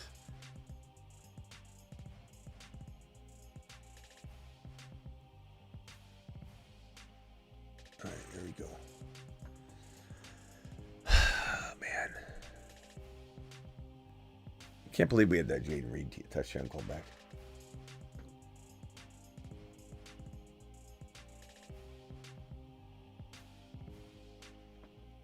I've been playing fantasy since 2005. Smitty is the only guy that gives specific picks. Best fantasy show there is, Nate, says Brian. Brian, I appreciate that.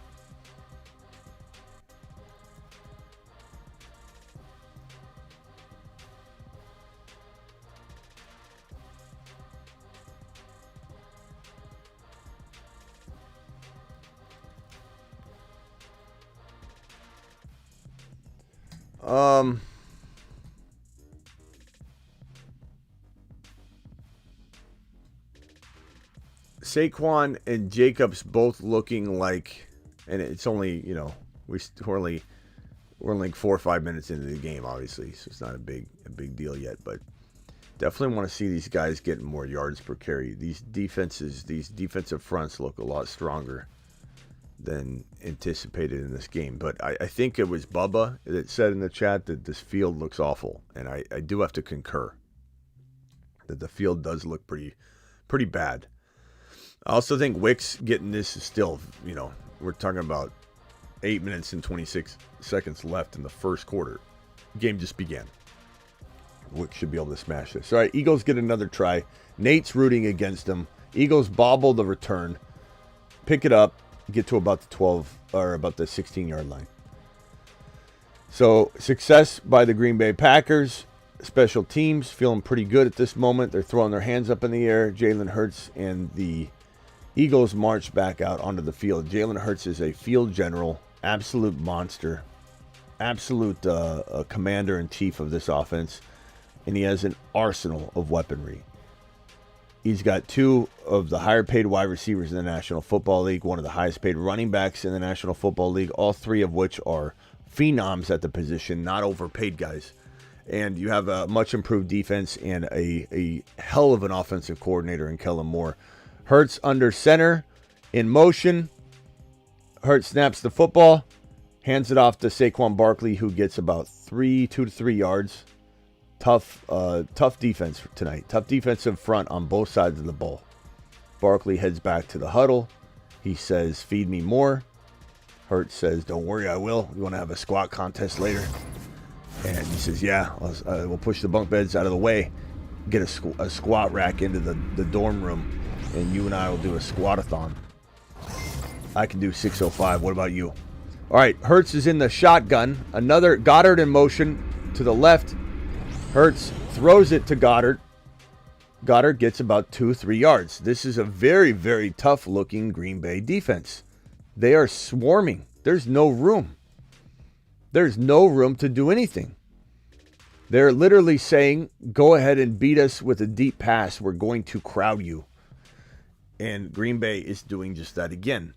They're trying to put the pressure and apply it to Hurts, who's in the gun again. Barkley's to his left. Okay, hold on. They're changing the play call. Okay, changing the play call. Offsides, ball absolutely snapped and botched. What is going on here? We'll see if the penalty's offsides on the defense. It might not because Hurts is running off the field. It looks like it was offsides on the offense, and the center just threw the ball. It looked like he just chucked the ball to the feet of Jalen Hurts. And Sirianni, you could see an expletive coming out of Sirianni's mouth.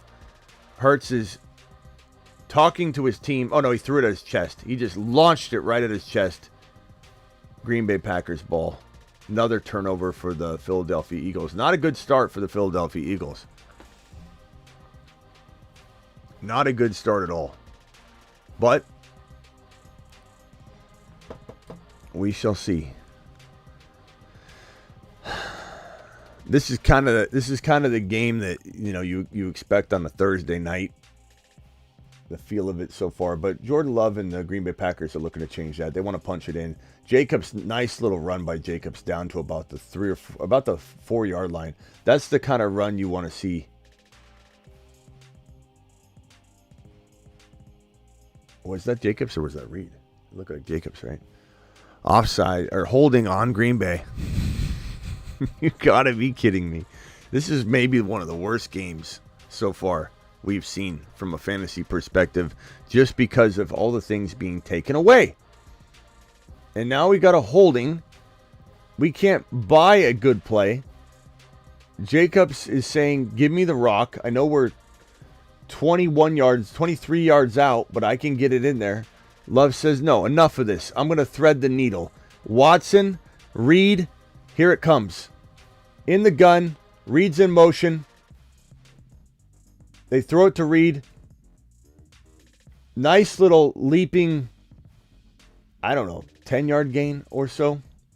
Second down. That was a nice gain. That got a lot of that yardage back and some.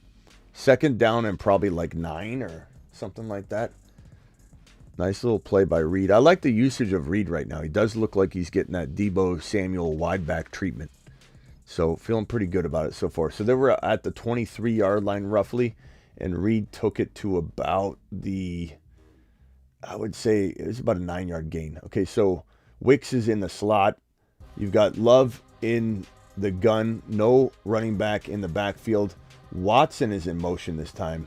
Nice little toss for about a 7 or 8 yard gain to Romeo Doubs. It looks like it's going to be 3rd and about 2. And it's going to be 3rd and 2. They can still get a first down if they get the ball to the 2nd yard line.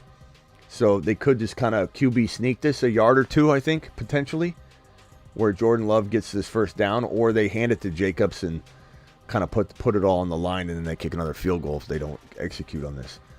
But this is really close to a first down. You kind of wonder, let me see, if it's 2 yards away, Jordan Love's not going to sneak it, but yeah, it's about 2 yards away. They still may try it, though, because you get a whole new set of downs if you get this first down. Jordan Love could just kind of try and push this up the gap. Nope, he's going to hand it off to Jacobs, who doesn't get there. This is what I was afraid of. Now you're kicking a field goal. The Eagles know you're coming for it. I don't know. I don't like that call. I think the play calling for both sides has been pretty putrid.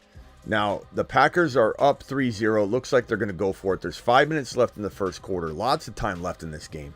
It's not like we're looking at a very likely low-scoring game. We're literally in the first quarter. The Eagles are going to have about 3 or 4 minutes left to do something. Jordan Love under center, 4th and 2. Jacobs in the backfield. Timeout called by... No, not a timeout called. The helmet adjustment. Handoff to Jacobs, who gets the first down. Maybe. They're going to measure that. Oh, come on. I don't know if he might have got it. I don't know if he got it. He might be like literally an inch short. It looks like they're calling a first down, but they're going to probably measure this or take a look at it. It looks like a first down. Fresh set of downs. They're probably going to run Jacobs, which is good and bad. I kind of want Jordan Love and a receiver to get production in this. You know, I don't know that I want Jacobs to score, though, because Jacobs is a Mars man, and I'm looking for it. But I do kind of want 2 players to be involved in this touchdown. Maybe they throw a swing pass to Jacobs. How's that? Jordan Love to Jacobs. I can live with that.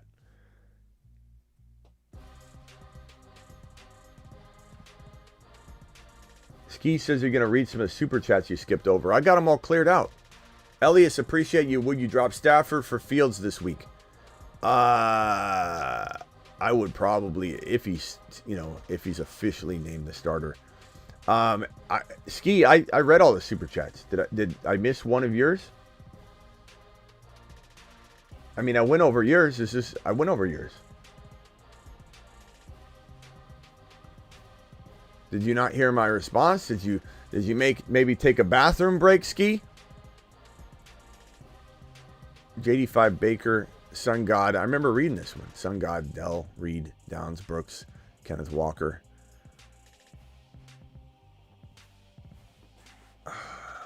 I kind of forget what I even advised you to do. I like that you've got the 2 RBs in Cincy at least locked up. So Kenneth Walker. I mean, I think I told you got to wait. All right, nobody to the right. I wonder if he runs to the right. Touchdown, but a flat. Oh, he drops it. Watson, you got to hold on to the ball, bro. You can't sit there and act like that's... And there's a flag anyway. This has got to be one of the worst games. Offensive pass interference. Replay first down. They got a lot of downs to get this in, but good God. At least they're going to throw now. This is one of the worst games I've seen in the first, 10 minutes of football. It's just penalty after penalty. Like, get your crap together.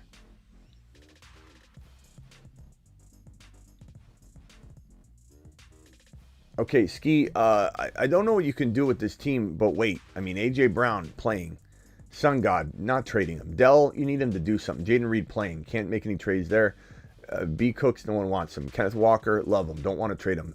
Chase Brown, Zach Moss, can't trade him until they gain value anyway. Okay. Down to the 5-yard line again. So now it's 2nd and goal to go from the 5. So this is good. Kraft gets that. Interesting. Kraft is healthy. I think he's coming out, so Musgrave must be going in. Or they're both going out of there. They're probably both leaving. They're going to go with... No, Musgrave's in there. Okay, Musgrave's in there. Maybe Musgrave gets a touchdown. Musgrave season, baby. Let's do it. McBride, love this team. Just not very deep. So I would say you got to wait, Ski, until we have some value out of Chase Brown, Zach Moss, Kenneth Walker. And come on, Jordan Love. Make something happen. He throws it away. Third and goal. This is just awful football. And the thing that sucks about it is Jordan Love had a touchdown, so it's not like Wicks trying to get open, nothing. Philly's doing a good job. Except for the penalties and all that stuff, but Philly's like D's looking pretty tight, looking pretty aggressive. The field looks awful. 3rd and goal from the gun. Reed in motion. Motions away from Love. Love throws a missile into the... Oh, my God. And it's to Christian Watson, though. And it was a bad throw. It was an errant pass. Watson could have had a touchdown if it was thrown a little bit better. God, Watson's getting massive targets, though, guys. But it's more the same of last year. Like, they're not the best thrown balls to him. So this ball hit his, like, pinky. Like, he couldn't have caught that. You know, Pops used to say, if you can touch it, you can catch it. That's not the case in this. This guy was flying like Superman and barely grazed his finger. This one's on Jordan Love. Here we go. My kicker back at it. Motion detected at the front door. Love this kid. 2 field goals already.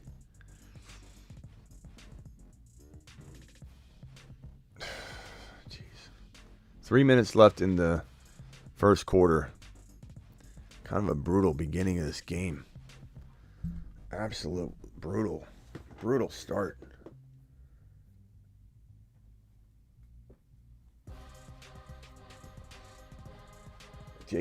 Alex says Jacobs is not reliable. Bro, it's not that simple.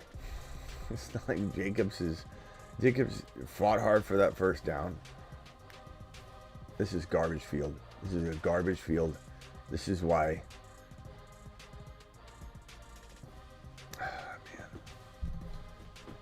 Man. The players are going to complain about this field after the game. If we have any injuries on this field too, or Goodell's got to answer for this.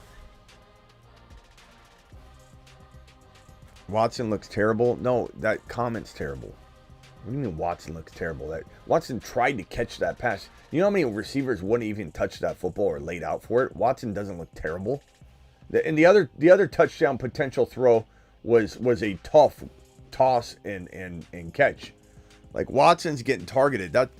Bro, Watson looks really good right now considering. That one last drop was not his fault. The fact that you're tying that to Watson is ridiculous, bro.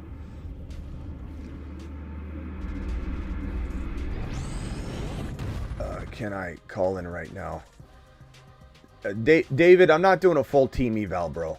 I'm not in the middle of this. If you got one small question, call in real quick, and I'll answer it. But I'm not doing a whole team breakdown right now. We're watching this game. We're doing it live. But if you got like a trade question, hit me with it. Yeah, this game is terrible. So far. Things can change. Things can change. It's possible that Mahomes and Jalen Hurts are both buy lows walking into this week 2. Yeah, Travis, I agree with you. David, call in real quick. Travis, I agree with you. He says this is a good sign for Watson. Absolutely. The fact that Watson's getting used this much in the first quarter is crazy. It's fantastic.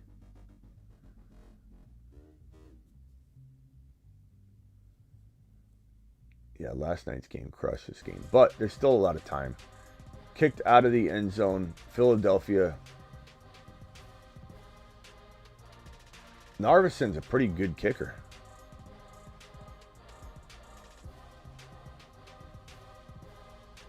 All right, David, I'm waiting for you. Denny's in the chat. Denny says he needs more touchdowns. He doesn't like this game either. Just mistake after mistake after mistake. You got the center screwing up the snap, which is on Jalen Hurts at the end of the day in terms of like who gets blamed. I get it, but okay, Hurts is going to say, let's fix this. It's Green Bay 6, Philadelphia 0, 2 field goals. Waiting on David to call. David, I'm looking at the phone line. I'm staring at David. I'm only answering for David. I'm hanging up on everybody else. Goddard catching a little, like a 5-yard pass or so. Okay.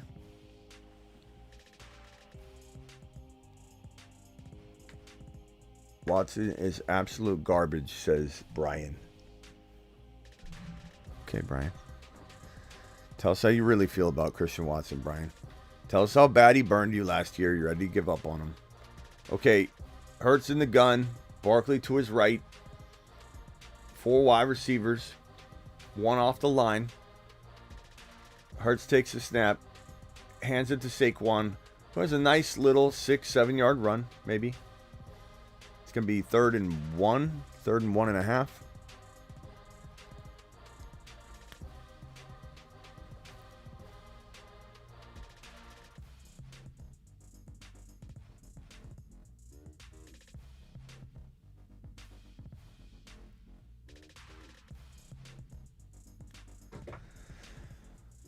Let's see here. Hurts under center. Nope, he's going to the gun. Again, Barkley to his left. 3 wide receivers this time. Or actually, Goddard's off the line. A.J. Brown, first down. Okay, now we're cooking. Now we're moving the ball a little bit. If Jalen... Flag! What in the hell? What are we doing?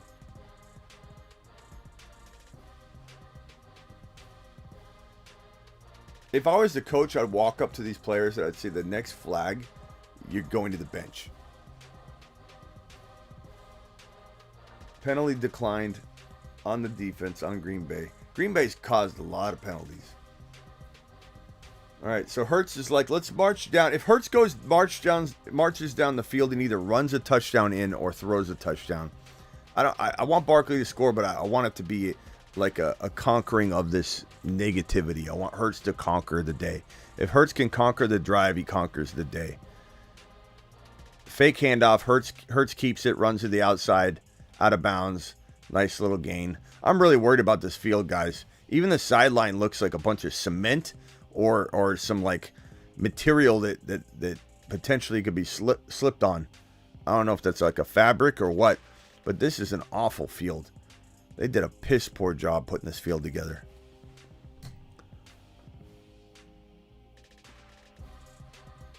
Where's David? David, I'm waiting for you, bro.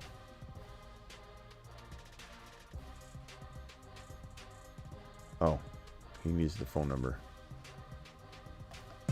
Call into the show. Call into the show.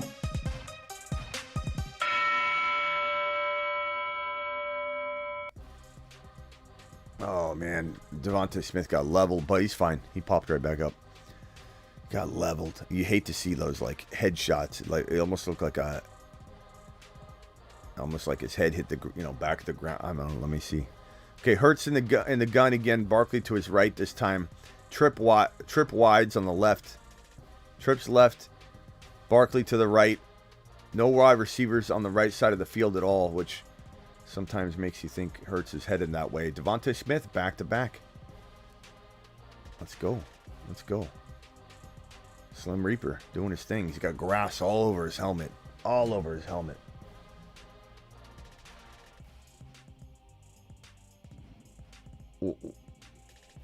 What is up, David? David, you're live. Cap, wait, hang tight for me. Mute if you could. Cap, mute. David, what can I do for you?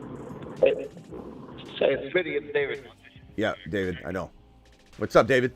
Hey, real quick. I had sent you a super chat earlier. I'm the one with the 12-man PPR. Right now, my team is not looking pretty good because I got a Hurts, CMC. I got a Hurts, CMC, Mostert, Diggs, DeAndre Swift. DeAndre Swift. Okay. Goddard, Godwin, Bears D, and Dicker. My bench is Gabe Davis, Ray Davis, Higgins, Judy, Dunze, Shakur, and Swift. Okay. Well, don't fret about Hurts. Like, don't be an overreacting Oscar and be like, oh, I'm not looking good. Hurts is gonna have a bad year. Like, don't do that. CMC, looks like he's good to go, but there's still concern. Like, would I trade in your situation? No offense, but I don't think this team's winning at all off of the way it's structured now, especially with Higgins not playing. But if you traded CMC for like an Achane, especially since you have Mostert, and you get a wide receiver like Kupp, and I don't know who the Achane owner has, but you change this team to a Achane, Mostert, make sure Wright's not available on waivers. I keep saying it all week, and a lot of people are not gonna listen. If you got Mostert and Wright, your running back stable secure in this running back 2 spot anyway, regardless of whether you trade CMC. But if you get Achane and Cup or something like that, this team looks very different all of a sudden. Okay, the guy that has Achane, I'm playing him this week, but I had just called him. He told me to look at it and see. So right now he has Achane, Javonte Williams, A.J. Brown, Garrett Wilson, Laporta, Waddle, and then on his bench he has Chandler, Dowdle, Austin Eckler. Yeah, I don't care about his bench. Ridley. Okay, and JSN. Probably say, obviously I want to get into a Garrett Wilson or an A.J. Brown. Maybe you're giving him Godwin for A.J. Let's see here. Maybe you give him Godwin for A.J. Brown or Garrett Wilson, and you get Achane and you give him CMC and he gives you one other piece or something like that. So Achane, A.J. Brown, or Achane and Garrett Wilson for... honestly, would he... Do you think he would... You were telling me to get rid of Godwin and Swift. Yeah, I don't mind. I sent a super chat yesterday, and then same one today. So yeah, I don't mind that. Obviously I try and do that too. But will he give you one of those wide receivers with Achane for CMC and just do the 2-for-1? I'd try that. I would try and sell CMC as high as you can. I would just say, look, he's back. Looks like they're doing the brotherly shove. Hurts seems to have gotten it. 3rd and 1. Brotherly shove ain't going nowhere. So even though I already have Devontae, should I go for AJ or? That's 4 guys. I already got Goddard too. That'd be 4 guys from the Eagles that I would have. Even though they're top. You said Smith instead of Swift earlier, because I thought you just said Swift. No, I have twice. Swift. I have Devontae Swift and. Yeah, you're saying all the names. You're saying the names backwards. It's Devontae Smith, and you're saying Devontae Swift. So that's why I wrote down Swift there. And then you said Swift again. I'm like, you already said Swift. Okay, so your team looks a lot better all of a sudden. A lot better. But yeah, I know earlier you were telling me to get rid of. I could trade Godwin,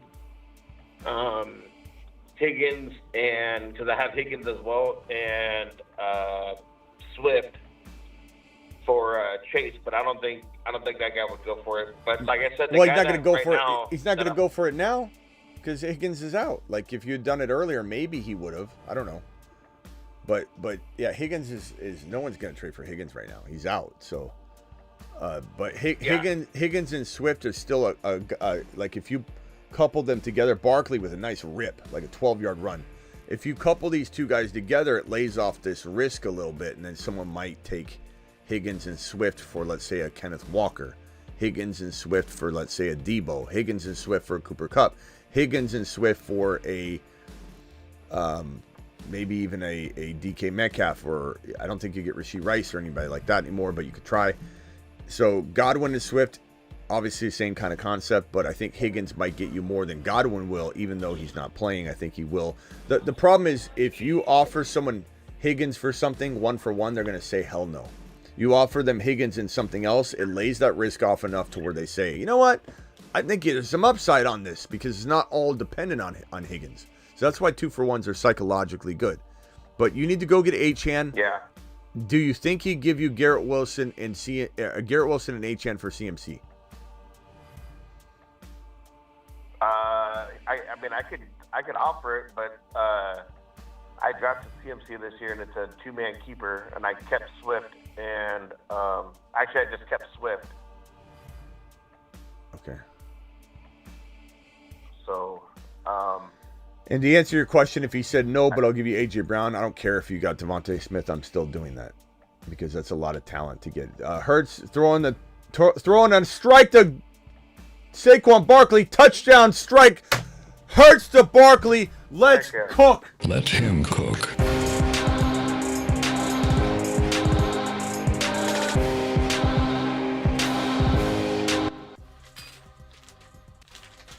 so maybe offer CMC for Garrett Wilson, or AJ Brown and Achane. See if we can do that. Yeah, and if you got to give up maybe a bench player of some kind, that's fine. I'm fine with that. All right, bro, got to go. Appreciate you. Okay, now What? Real quick. Real quick. What could I get? What could I get for Godwin and Swift on his team? He has Achane, AJ Brown, Wilson, Waddle, and Calvin Ridley, JSN. Ridley. Can I get one of those guys? Godwin, Swift. I don't know if Ridley's enough. Waddle. Try Waddle. And Waddle and Achane's good too for CMC straight up if you'll Waddle do that. and Achane for Godwin and Swift. No. CMC for Waddle and Achane. I'm saying I'm also okay with that if he won't give you Garrett Wilson and he won't give you. But yeah, I gotta go. David, appreciate you. Okay. Appreciate it, man. CMC for those two players, Waddle and Achane. Garrett Wilson, Achane. Okay. AJ Brown, Achane. Don't settle for lower than that. You're giving up Christian McCaffrey, bro. Okay. All right, later. Thank you. Cap, you got 30 seconds, Cap. I gotta go. We got celebrations to do, Cap. What can I do for you? Real quick. Yeah, bro, this is shake and bake time. It's a chili pepper. I need some spice, all right? I hit the over on Barkley. I need the same for Jacob, Smitty. I need the same. I need the spice.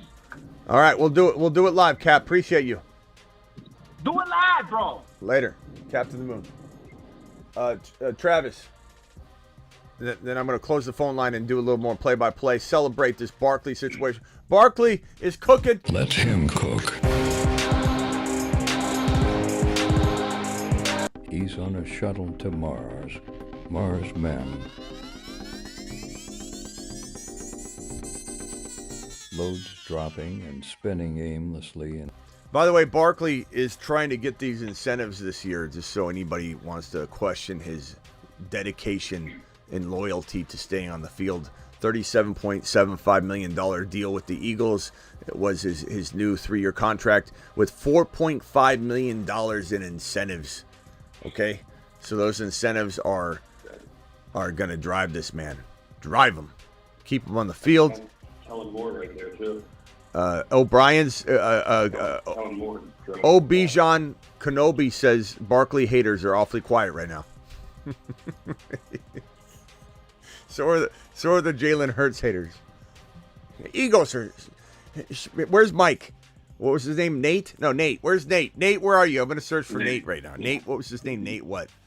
It was Nate Smith. Oh, Smith. Is that my cousin? Sorry for the overreaction earlier, guys. It was only one drive. Attaboy. Hey, I give him credit, Nate. He owned up to it. Yeah. Nate, let's hug it out. I like that. I like that Nate came around. Where's your mashed potatoes? Yeah, buddy. Thanks, Nate. Nate, appreciate you. All right, Travis, what's up? Yeah, I just saw a really interesting trade question in the chat and by Diego. He was asking, would you trade Ayuk and Andrews for Worthy and Kelsey?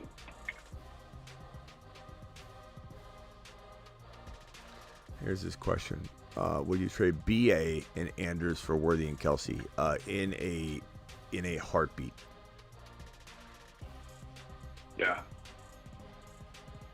In a heartbeat. He's got Nico in London on it. Let me put it this way. I wouldn't trade Worthy for Brandon Ayuk. Yeah. No. And yeah, so I think we kind of drew that line last night too. Yeah. Once we get that out of the way, then we ask, would you rather have Kelsey or Andrews? And the answer is Kelsey by a country mile. Even though we're a little worried about him, we're not that. Oh, come on! Wicks drops the. That would have got me. That would have got me a big chunk of that 28 yards. And Wicks is a good player. But man, you guys got to hold on to the ball. Jordan Love's doing what he can.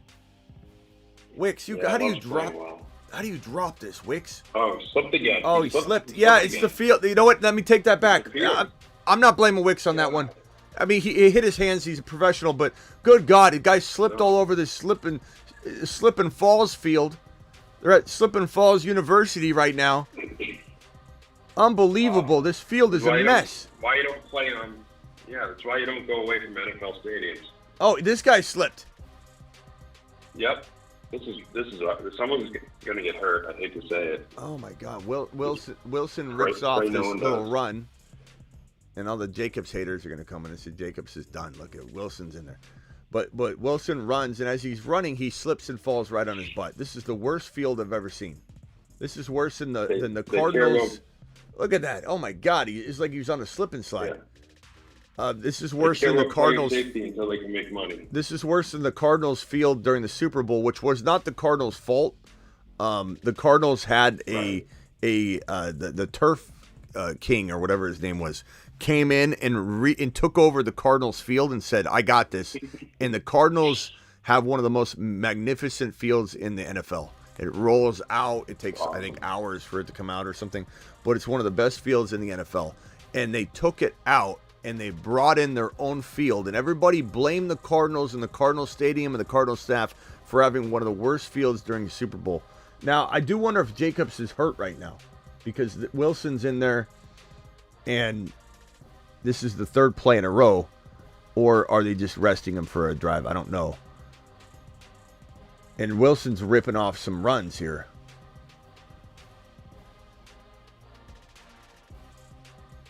So, something to note. I'm not saying I'm freaking out yet or anything, but we do need to have a little bit of a concern. Did Jacobs get hurt or something? Hold on, let's see. Maybe he comes right back in. You know, every running back needs a breather. Everybody needs to understand that. But Wilson's still in there. Man, I hope Jacobs didn't get hurt. And I don't have the audio on because I got the stream going. But Emmanuel Wilson might be one of the top waiver wire guys if something does happen. I mean, he's even going to be on the list regardless. But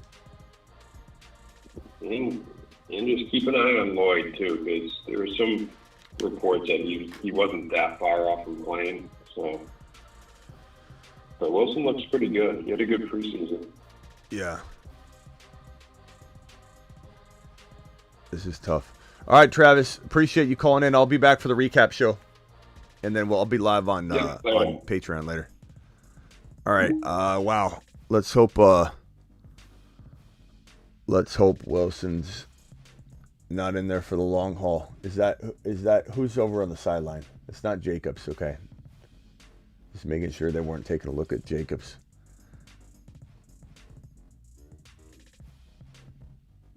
The problem, though, if we want to just draw any sort of negativity. Man, they're working on the cleats. This is just what a mess of a field. Okay, Jacobs is back. He's back. Hand it off to him. Let's give him some love. I don't want him to think that this running game's only open for business. Okay, little end around to or reverse to Reed. Reed ripping off a run. Reed to a touchdown. Reed. Oh man, Reed's so good. He's so good. But the thing that sucks about that it was a run. Jaden Reed, unbelievable. Exciting. I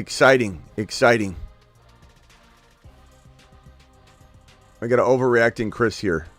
This is Jacobs is trash. Wow. Reed just looks like a Deebo Samuel-esque player. He plays a wide back version role. I think that the knock on Reed is always that he's not on the field all the time because he plays, as a third wide receiver on the team. But in this offense, the third wide receiver can be the best wide receiver.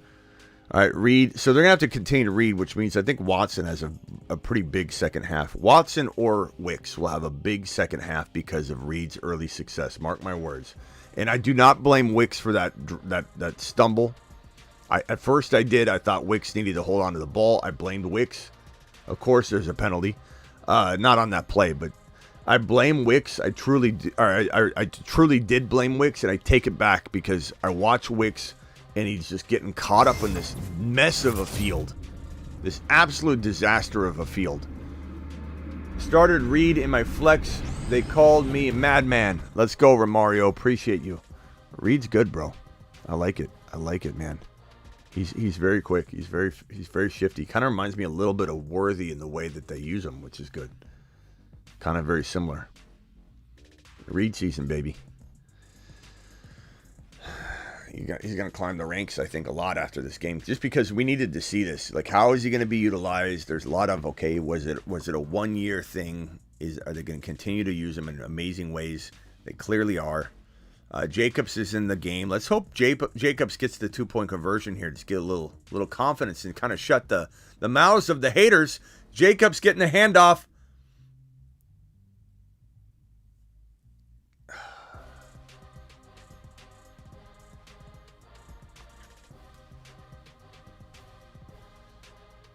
It's a little disappointing that Jacobs isn't having a bigger game. Barkley's having the big game. That's good. Barkley, Reed, Saquon all doing well.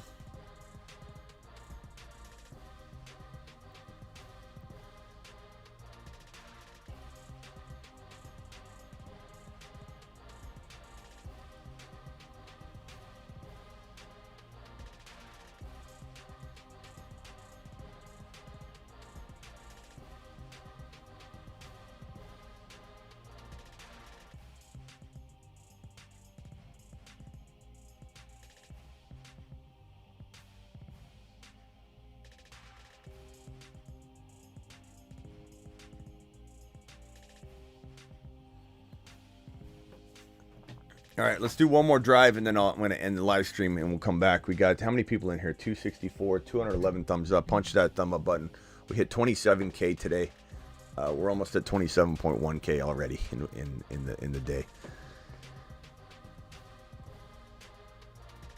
Y'all should panic with Mark Andrews. Should I panic with Mark Andrews? No, because we already did that in the offseason.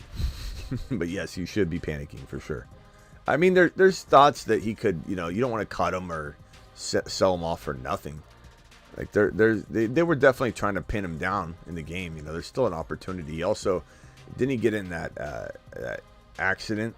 So there's some thinking that he still was getting healthy from that. But I think he's going to potentially be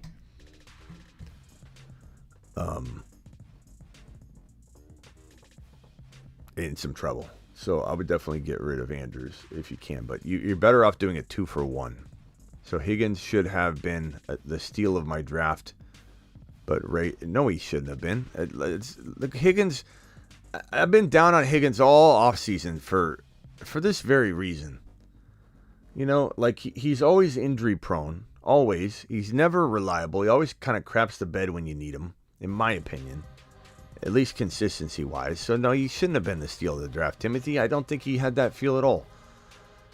But, good job, Smitty. $5 super chat, well spent. Going to get another Sam Adams. Timothy, what was your super chat? Let me give you a little extra support here, Timothy. Because I don't know that I... Oh, yeah. Yeah, okay. This is the super chat where you said Higgins down, Jaden Reed, or JSN. I need a quick answer. I remember that little demanding request of yours. You said, need a quick answer. Do it. And I said, Jaden Reed. And you said, okay. And you just potentially won your week. And the referee's getting his calf looked at. Timothy, go grab another Sam. Timothy season in full effect. All right. Let's go. Let's see if the Eagles can do it again.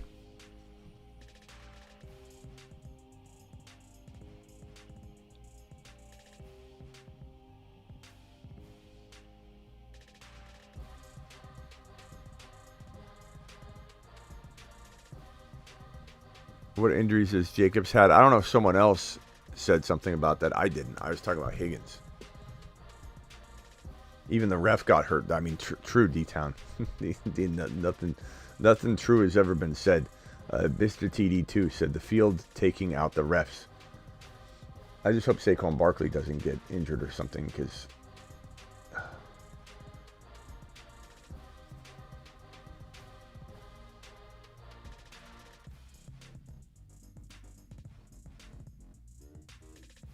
that Barkley's such a good receiving back.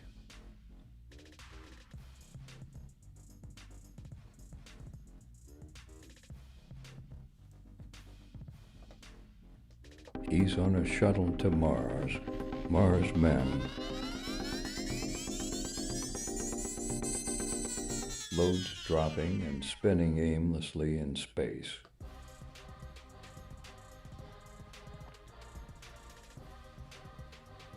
Hurts, scrambling, throws it away.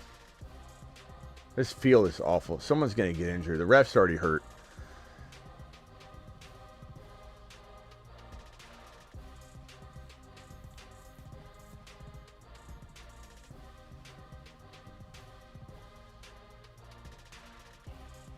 God, Hurts is getting leveled in this field. It feels like there's like a rainstorm on the field, and it's not even raining. Like, what is going on? There's mud all over the place. This is the worst field I've ever seen.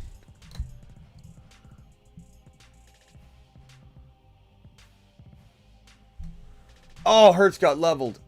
A.J. Brown, nice catch, A.J. Brown, taking it downfield, like, I don't know, 15, 20 yards. Is Hurts okay? Just tell me Hurts is okay. He is. He's running down like a champion, like a boss. Hurts got rocked. I always worry about the knees, especially on this field.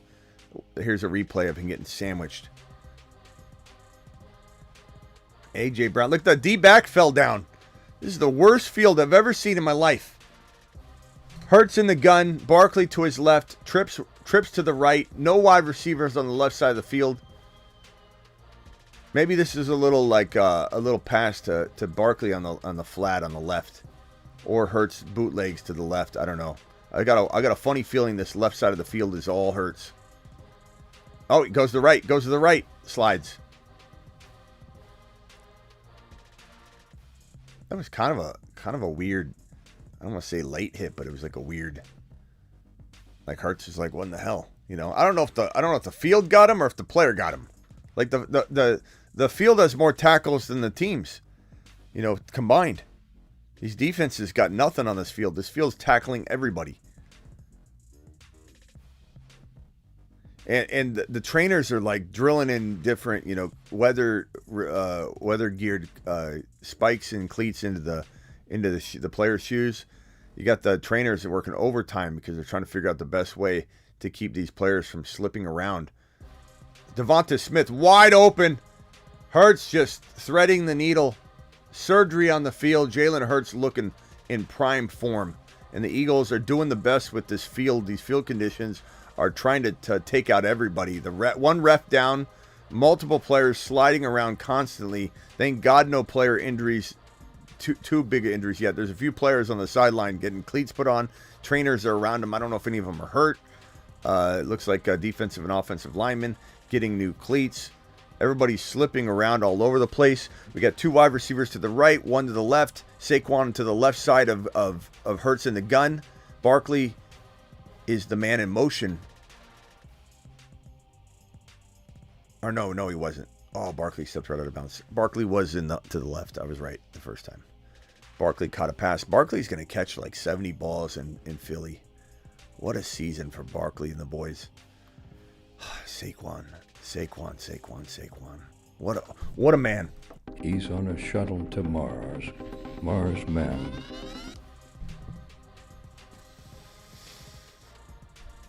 $98 yards from scrimmage per game, fourth most. Look at that guy, Saquon. All right, two running backs in the backfield. Hurts in the gun, sneaks it up the gut for almost a first down. They're about a yard short. It'll be 3rd and 1 from about the 12.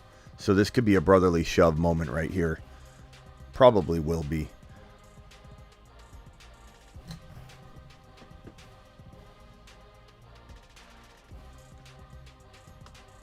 Everybody's got to be careful in this game, man. Anybody can get hurt. The coaches can get hurt on the sidelines. All right, brotherly shove formation.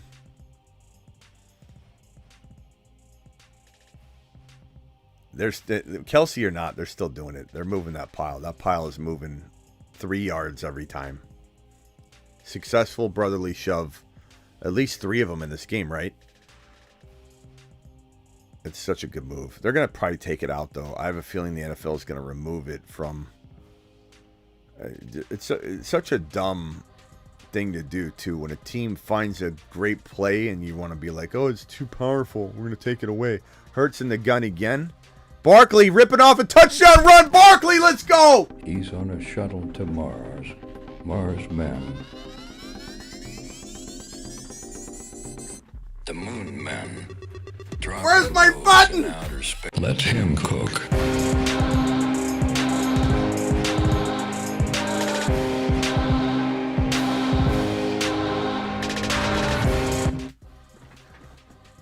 Unbelievable. Saquon, the man, the myth, the legend, almost gets hurt after he scores celebrating because the field's so bad. Saquon, 2 touchdowns. Remember what I said to every single one of you when we talk about Barkley. You don't know how good he's going to be. I don't know how good he's going to be. No one knows how good he's going to be because we've never seen him play behind this good of an offensive line before. This guy could be the number 1 running back this year. He could be a top 5 running back. Saquon Barkley doing Saquon Barkley things. He's on a shuttle to Mars. Mars men. Loads dropping and spinning aimlessly in space. Let him cook. Barkley. Unbelievable. Imagine doubting Barkley. Imagine doubting Barkley. He's the only thing that's going to piss me off is this Green Bay Packers side of this contest. Like, what are we doing here?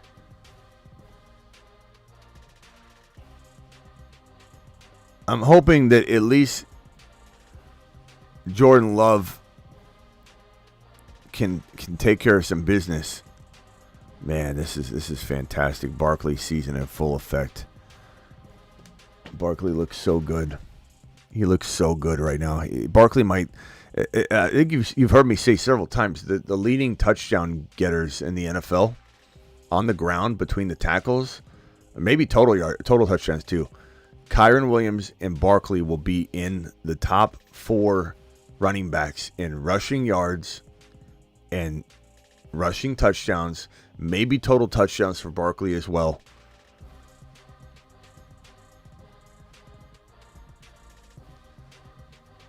Let's go.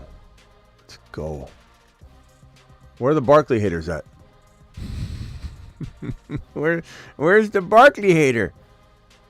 Where are the Barkley haters now?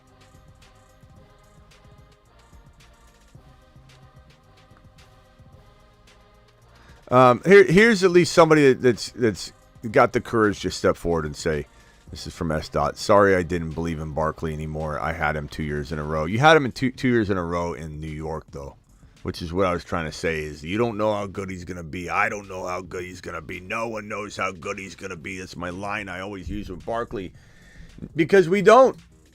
We still don't know. They're playing on an awful field.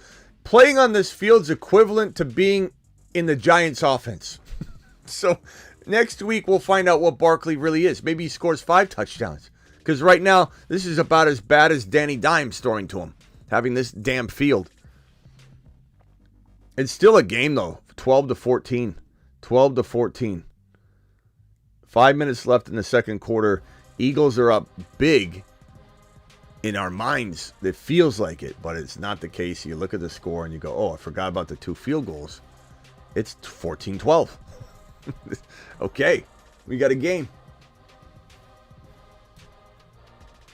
All right, yeah, let's get a Jacobs rip. Can we get a Jacobs rip? Can we, if not Jacobs, like, can we at least salvage Jordan Love in this game for sure?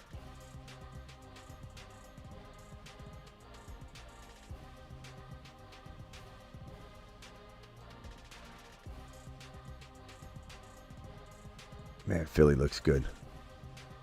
Philly looks real good. All right, Jordan Love in the gun. 3 wide receiver set. Jacobs is in the backfield. Reed's in motion. Jordan fakes the handoff.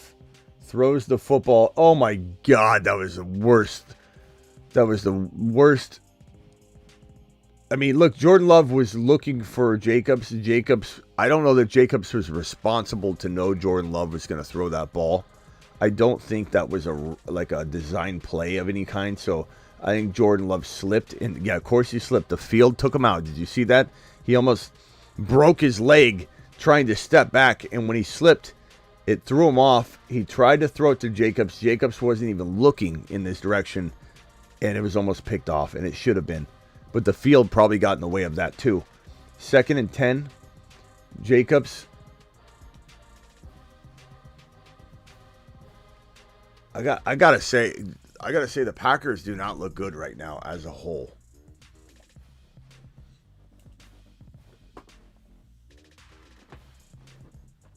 They definitely do not look good as a whole right now. Was that Musgrave? Musgrave, he did his best. He was in double, almost triple coverage on that play.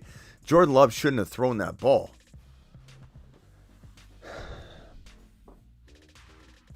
Love in the gun.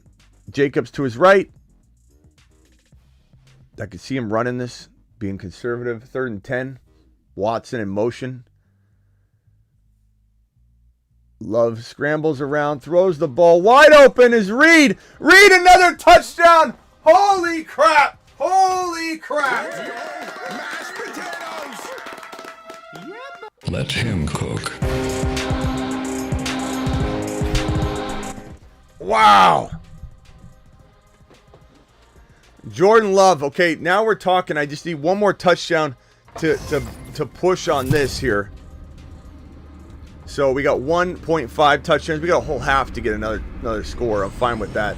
Reed season in full effect. Wow. Wow. Wow, Sean just became a loyal member. Appreciate you, Sean.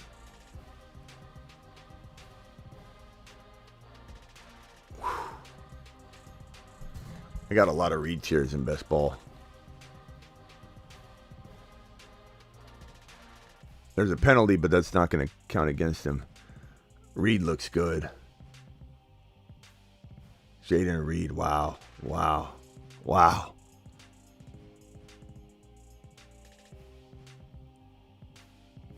All right, now it's 18-14. We got a game. 5 minutes and 11 seconds left in the second quarter. 18-14. This has become this field gate has become quite a game all of a sudden. And we got Neverson, whatever his name is, my kicker, my kind of underrated kicker. He's doing pretty good today. Reed is just making moves. And this is like a slip and slide field for Reed. He's light on his feet, so these guys are sliding around all over the place. Reed, 2 touchdowns, having a day. Reed season in full effect. We might be sniffing a... Sorry.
Yeah, Reed looks great. Reed might make this list too. I mean, really, to be honest with you. We can't fill it up too quick.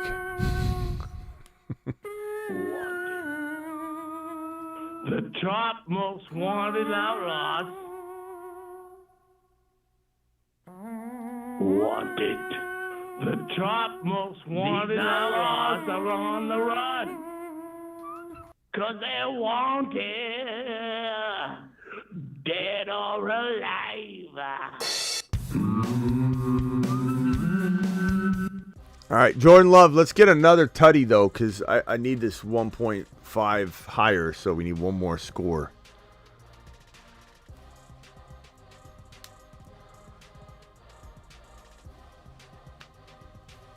All right, Eagles time to retaliate. 5:06 left.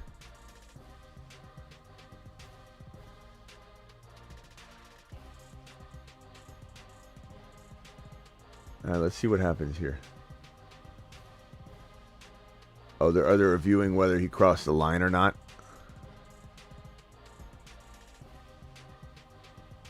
Yeah, I don't know if I'm going to be making a revolving door from kind of weekly, bi-weekly with the wanted, players that we believe in that are going to continue, etc. All right, in the gun, Hurts tries to thread the needle. That was a congested area. A.J. Brown kind of fighting with a Green Bay Packer defender, kind of getting up in his grill.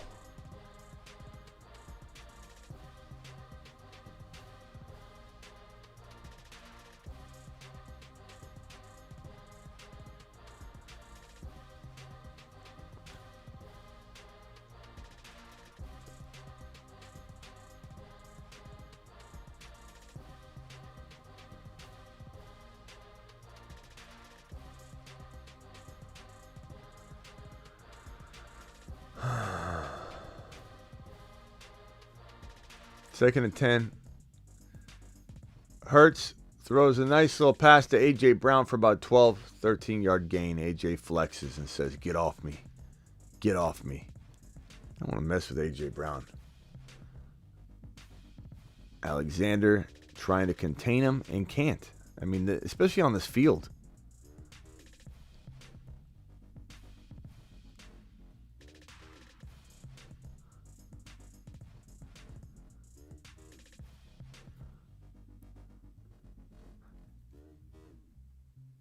I don't know how we're going to treat the wanted list. It could be a weekly list, essentially, right? I haven't decided how I want to do it yet, to where we're like each week, these are the guys I think that are going to have a big week.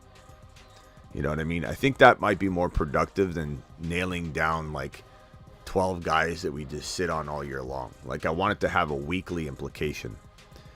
So, since this is week 1, I think you will see me fill up the entire thing. And, we kind of celebrated guys that have already kind of done it, with these picks that are on the board now. But I think after this week, we will kind of do a using the board as my favorite picks of the week. The most wanted outlaws for week 2. The most wanted outlaws for week 3. The most wanted outlaws for week 4.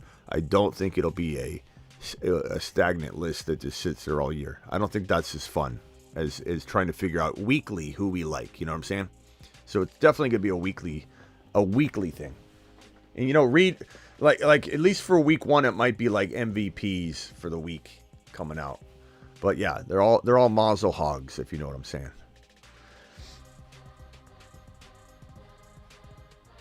All right, here we go. 3rd and 7. 3rd and 7. Jalen Hurts lifting his leg. He says, let's get out of this play. I don't like this play. I don't like the looks of it. Lift my leg again. That means I'm throwing it to Dallas Goedert, wide open across the middle of the field. God, this field's awful. And when I say wide open across the middle of the field, I mean wide open across the middle of the swamp. Mahomes, CMC, Ford, Rice, Worthy, Kincaid, London. Nice. Nice, bro. I hope Ford does something big for you.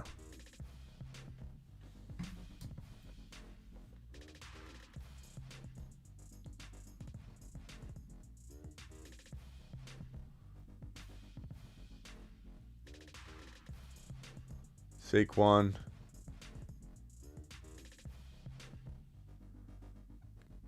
He needs to come out. Saquon got a little bit. He got hit kind of hard. Got hit low. This field. And it was the field. It was the field again.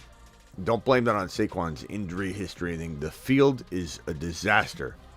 He got stuck like in the field and then he got hit low. Oh, God. I hope he's okay. I mean, he jogged off, but he's like, damn it, man. Maybe something happened to his shoe.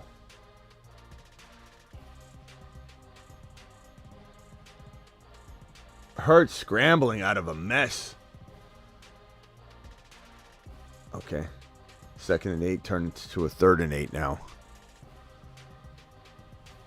I hope Barkley's okay. He probably should be okay.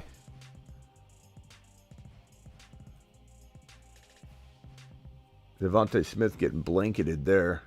A.J. Brown's blanketed. They're doing a good job at times, this Green Bay defense, but they're obviously giving up some big rips when they miscalculate their coverage a little bit. And Jordan Love's done good at reading that from time to time. It's such a messy field. Okay, no running backs in the backfield. In the shotgun, 1, 2, 3, 4, 5 wide receivers out wide. Hurts sneaks the football up they're about 2 yards short. 2nd and 4th and 2. Are they punting? I don't know if I like that play call. You got like 6, 7 yards that they did a draw play for Hurts. I mean, why? I don't know about that call. Like, why you would do that? Unless you're going to go for it no matter what. You get 2 plays.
Wanted.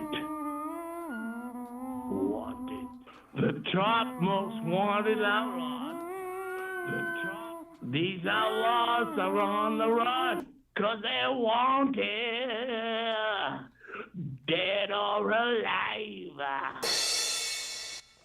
So very much going to be a weekly thing. So we'll fill up every single week with different players. Maybe the same players, maybe Worthy and Rice hit the border. That's going to be the fun of it.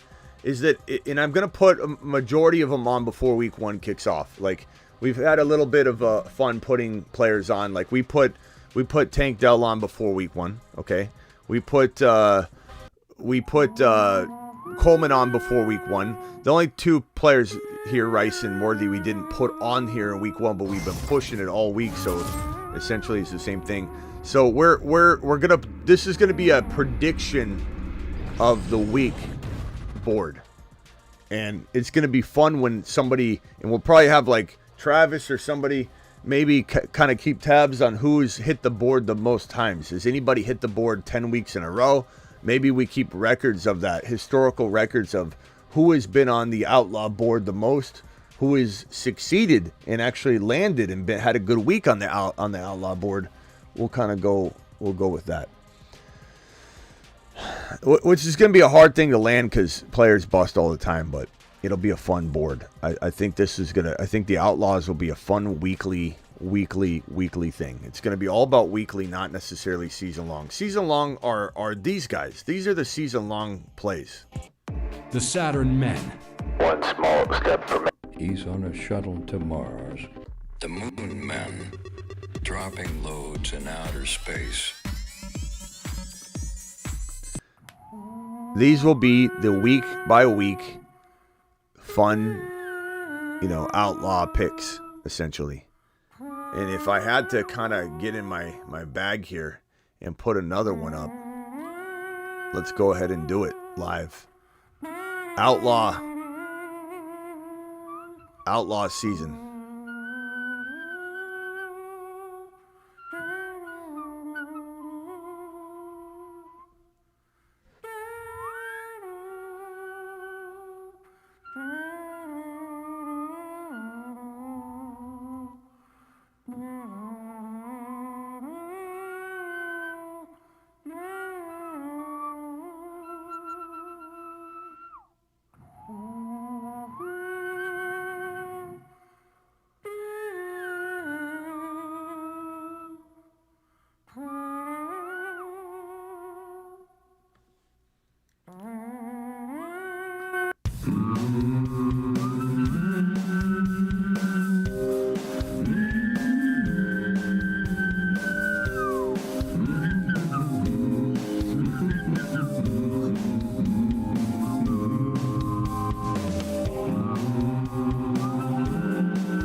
All right, Barkley on the sideline still.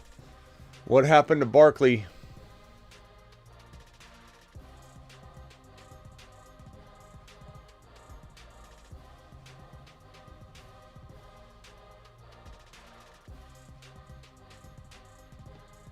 Hurts throwing a nice little 12-yard throw to Gainwell that should have been Barkley's.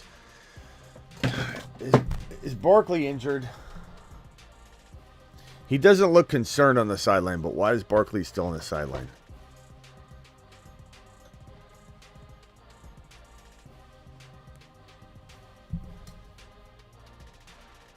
This stupid field, man. I blame this field. He got yeah, I know he got tackled weird. He got hung up, and then it's almost like he got like his knees jammed up.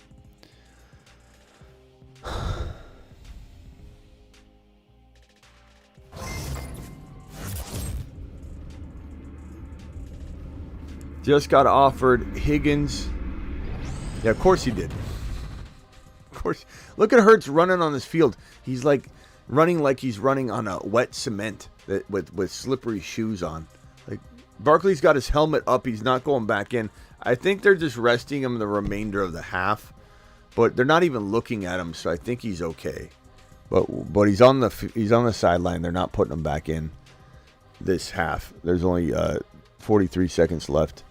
And they're kind of in throwing mode anyway. Not that Barkley's the most amazing receiving back in the National Football League potentially, but they think they can get it done without Hurts getting tackled. Oh, I did not like the way they pulled him down either. Okay, it's going to be third down. Third down and a little bit of a loss. So we're looking at a third and 14 or something like that. This super chat here from Mac. Mac says, just got offered Higgins and Spears for your read. What do I think? What do you think?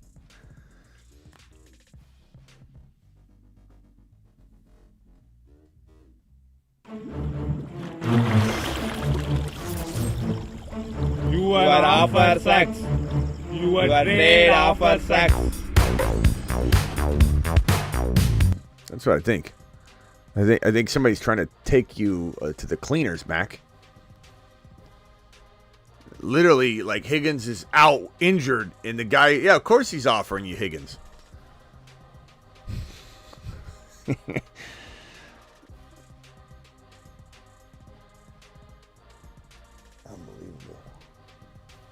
Unbelievable. All right, come on. I might be on a big YouTube delay at this point because we've been live for a while, so. Hurts in the gun. Rockout says Reed on bench, shake my head, but had Neighbors and DK in the flex. You can't kick yourself for having DK and Neighbors in your lineup over Reed. Reed is a great play. He's a fantastic player that just earned a bunch of trade value for you, but don't get upset over that. That is a call that 9 times out of 10 you're going to get a 90% Neighbors DK vote on starting. Now maybe next week's different, but that was not something you can kick yourself over. Dynasty trade away Gibbs for Rice and Olave. No, I'm not trading Gibbs away for Rice and Olave.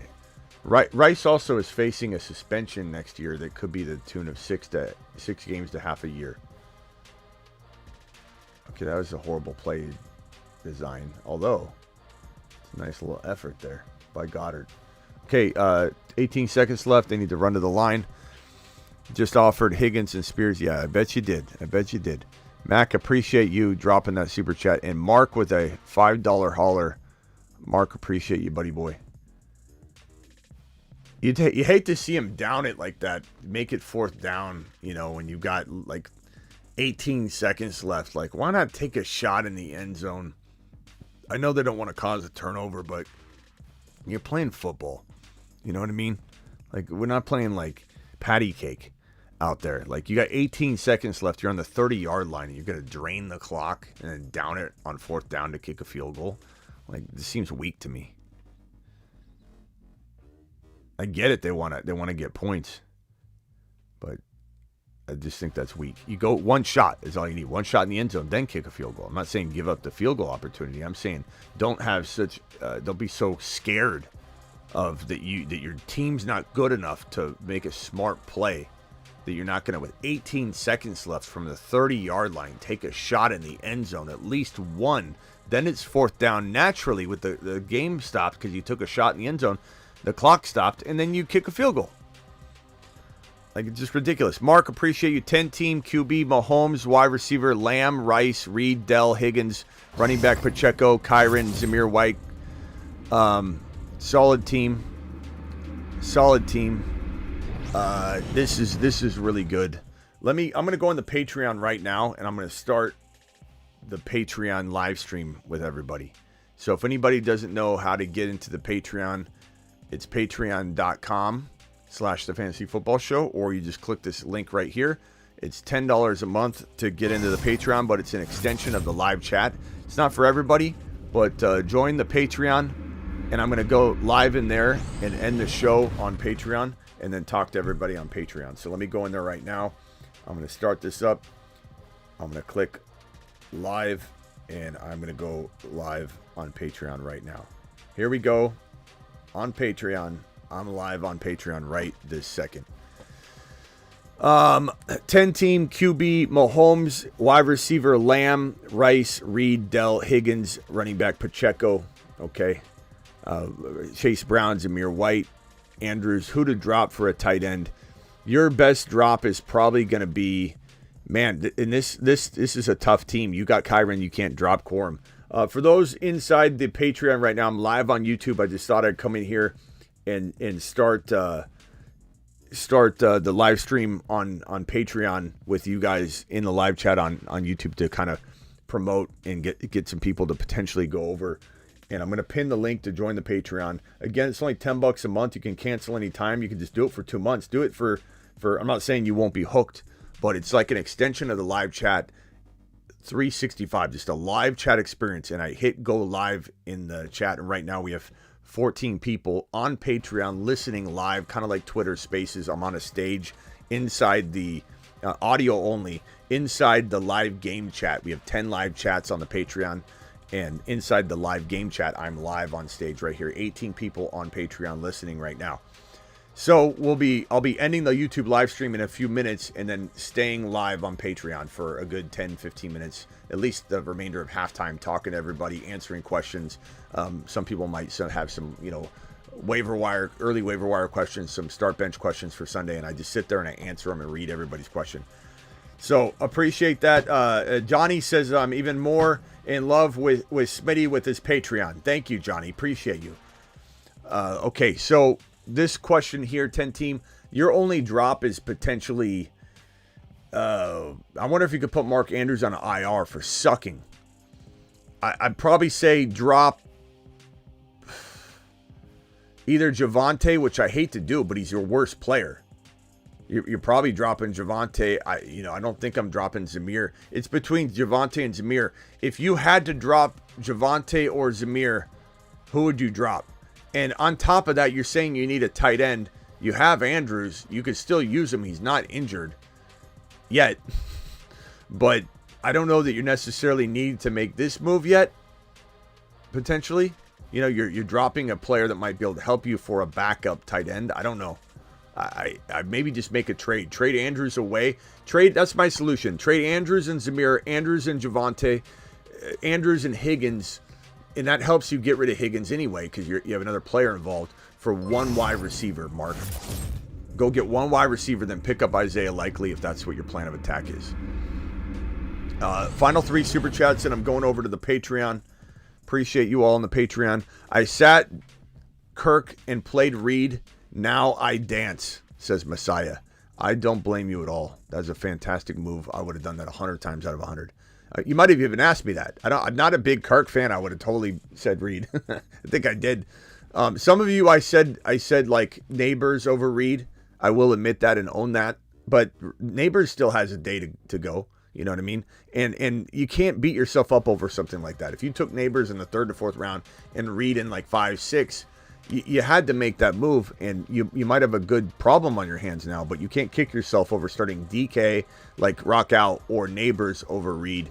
You have a good problem on your hands. You now have trade bait. Start Keon over Yoshivas. I'm going to start Keon, but Yoshivas we like a lot. He's on the waiver wire video. Hernandez says, with Chase and Higgins out, are we starting JD5 over Burrow? Yes. I would probably say I would start a JD5 over Burrow at that point. D-Town, appreciate you. Mike A, appreciate you. All my live people in the chat. I'll be back for a wrap-up show on the game, the Packers and Eagles game. So I'll see you on a little bit. Appreciate you. I'm going over to Patreon. Patreon, what is going on, my people? Appreciate you. If anybody wants to get on the Patreon, I pinned the link in the live chat. Questions on my Patreon includes. Here's some comments. Mr. MG says Reed is gonna feast. Melvin says this is the best. We have 23 people here on the Patreon live. Appreciate you all. Someone said drop Zamir.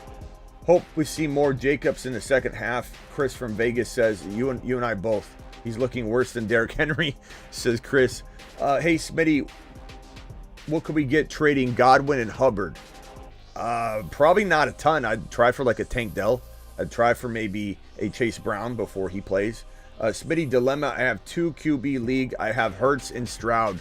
I have the second pick in the waivers. Likely and Fields are available. If Fields is starting, Fields has slightly more value, I would say. Gregory says, I miss you already, Smitty. Thank you from the YouTube chat. Well, you can go right over to the Patreon right now because I'm live over there, as you can hear me talking to my Patreon people in a live stream right now. Doesn't Ron Navy win the board if Fields starts? I don't know if he wins the board. I have mine up there too. Fields would start week 1.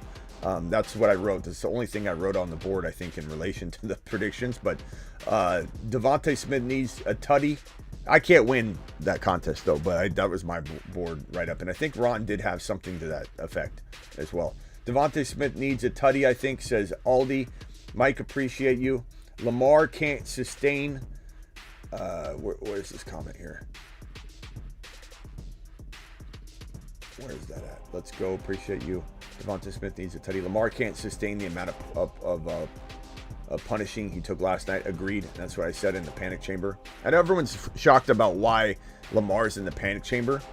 But, like, how do you not see that there's risk involved? Jacobs panic, absolutely. Turley, walking out of the first half, there's Jacobs panic for sure. Rock out, like to see you in the Patreon. Appreciate you. The stadium sucks. Yes, it does. The field is awful. Love the Patreon platform. Thank you, Sean. Gonna use Reed as trade bait. I agree. What can you get for him? I don't know. It depends, Mr. G. We can try and cook something up. Johnny, appreciate you.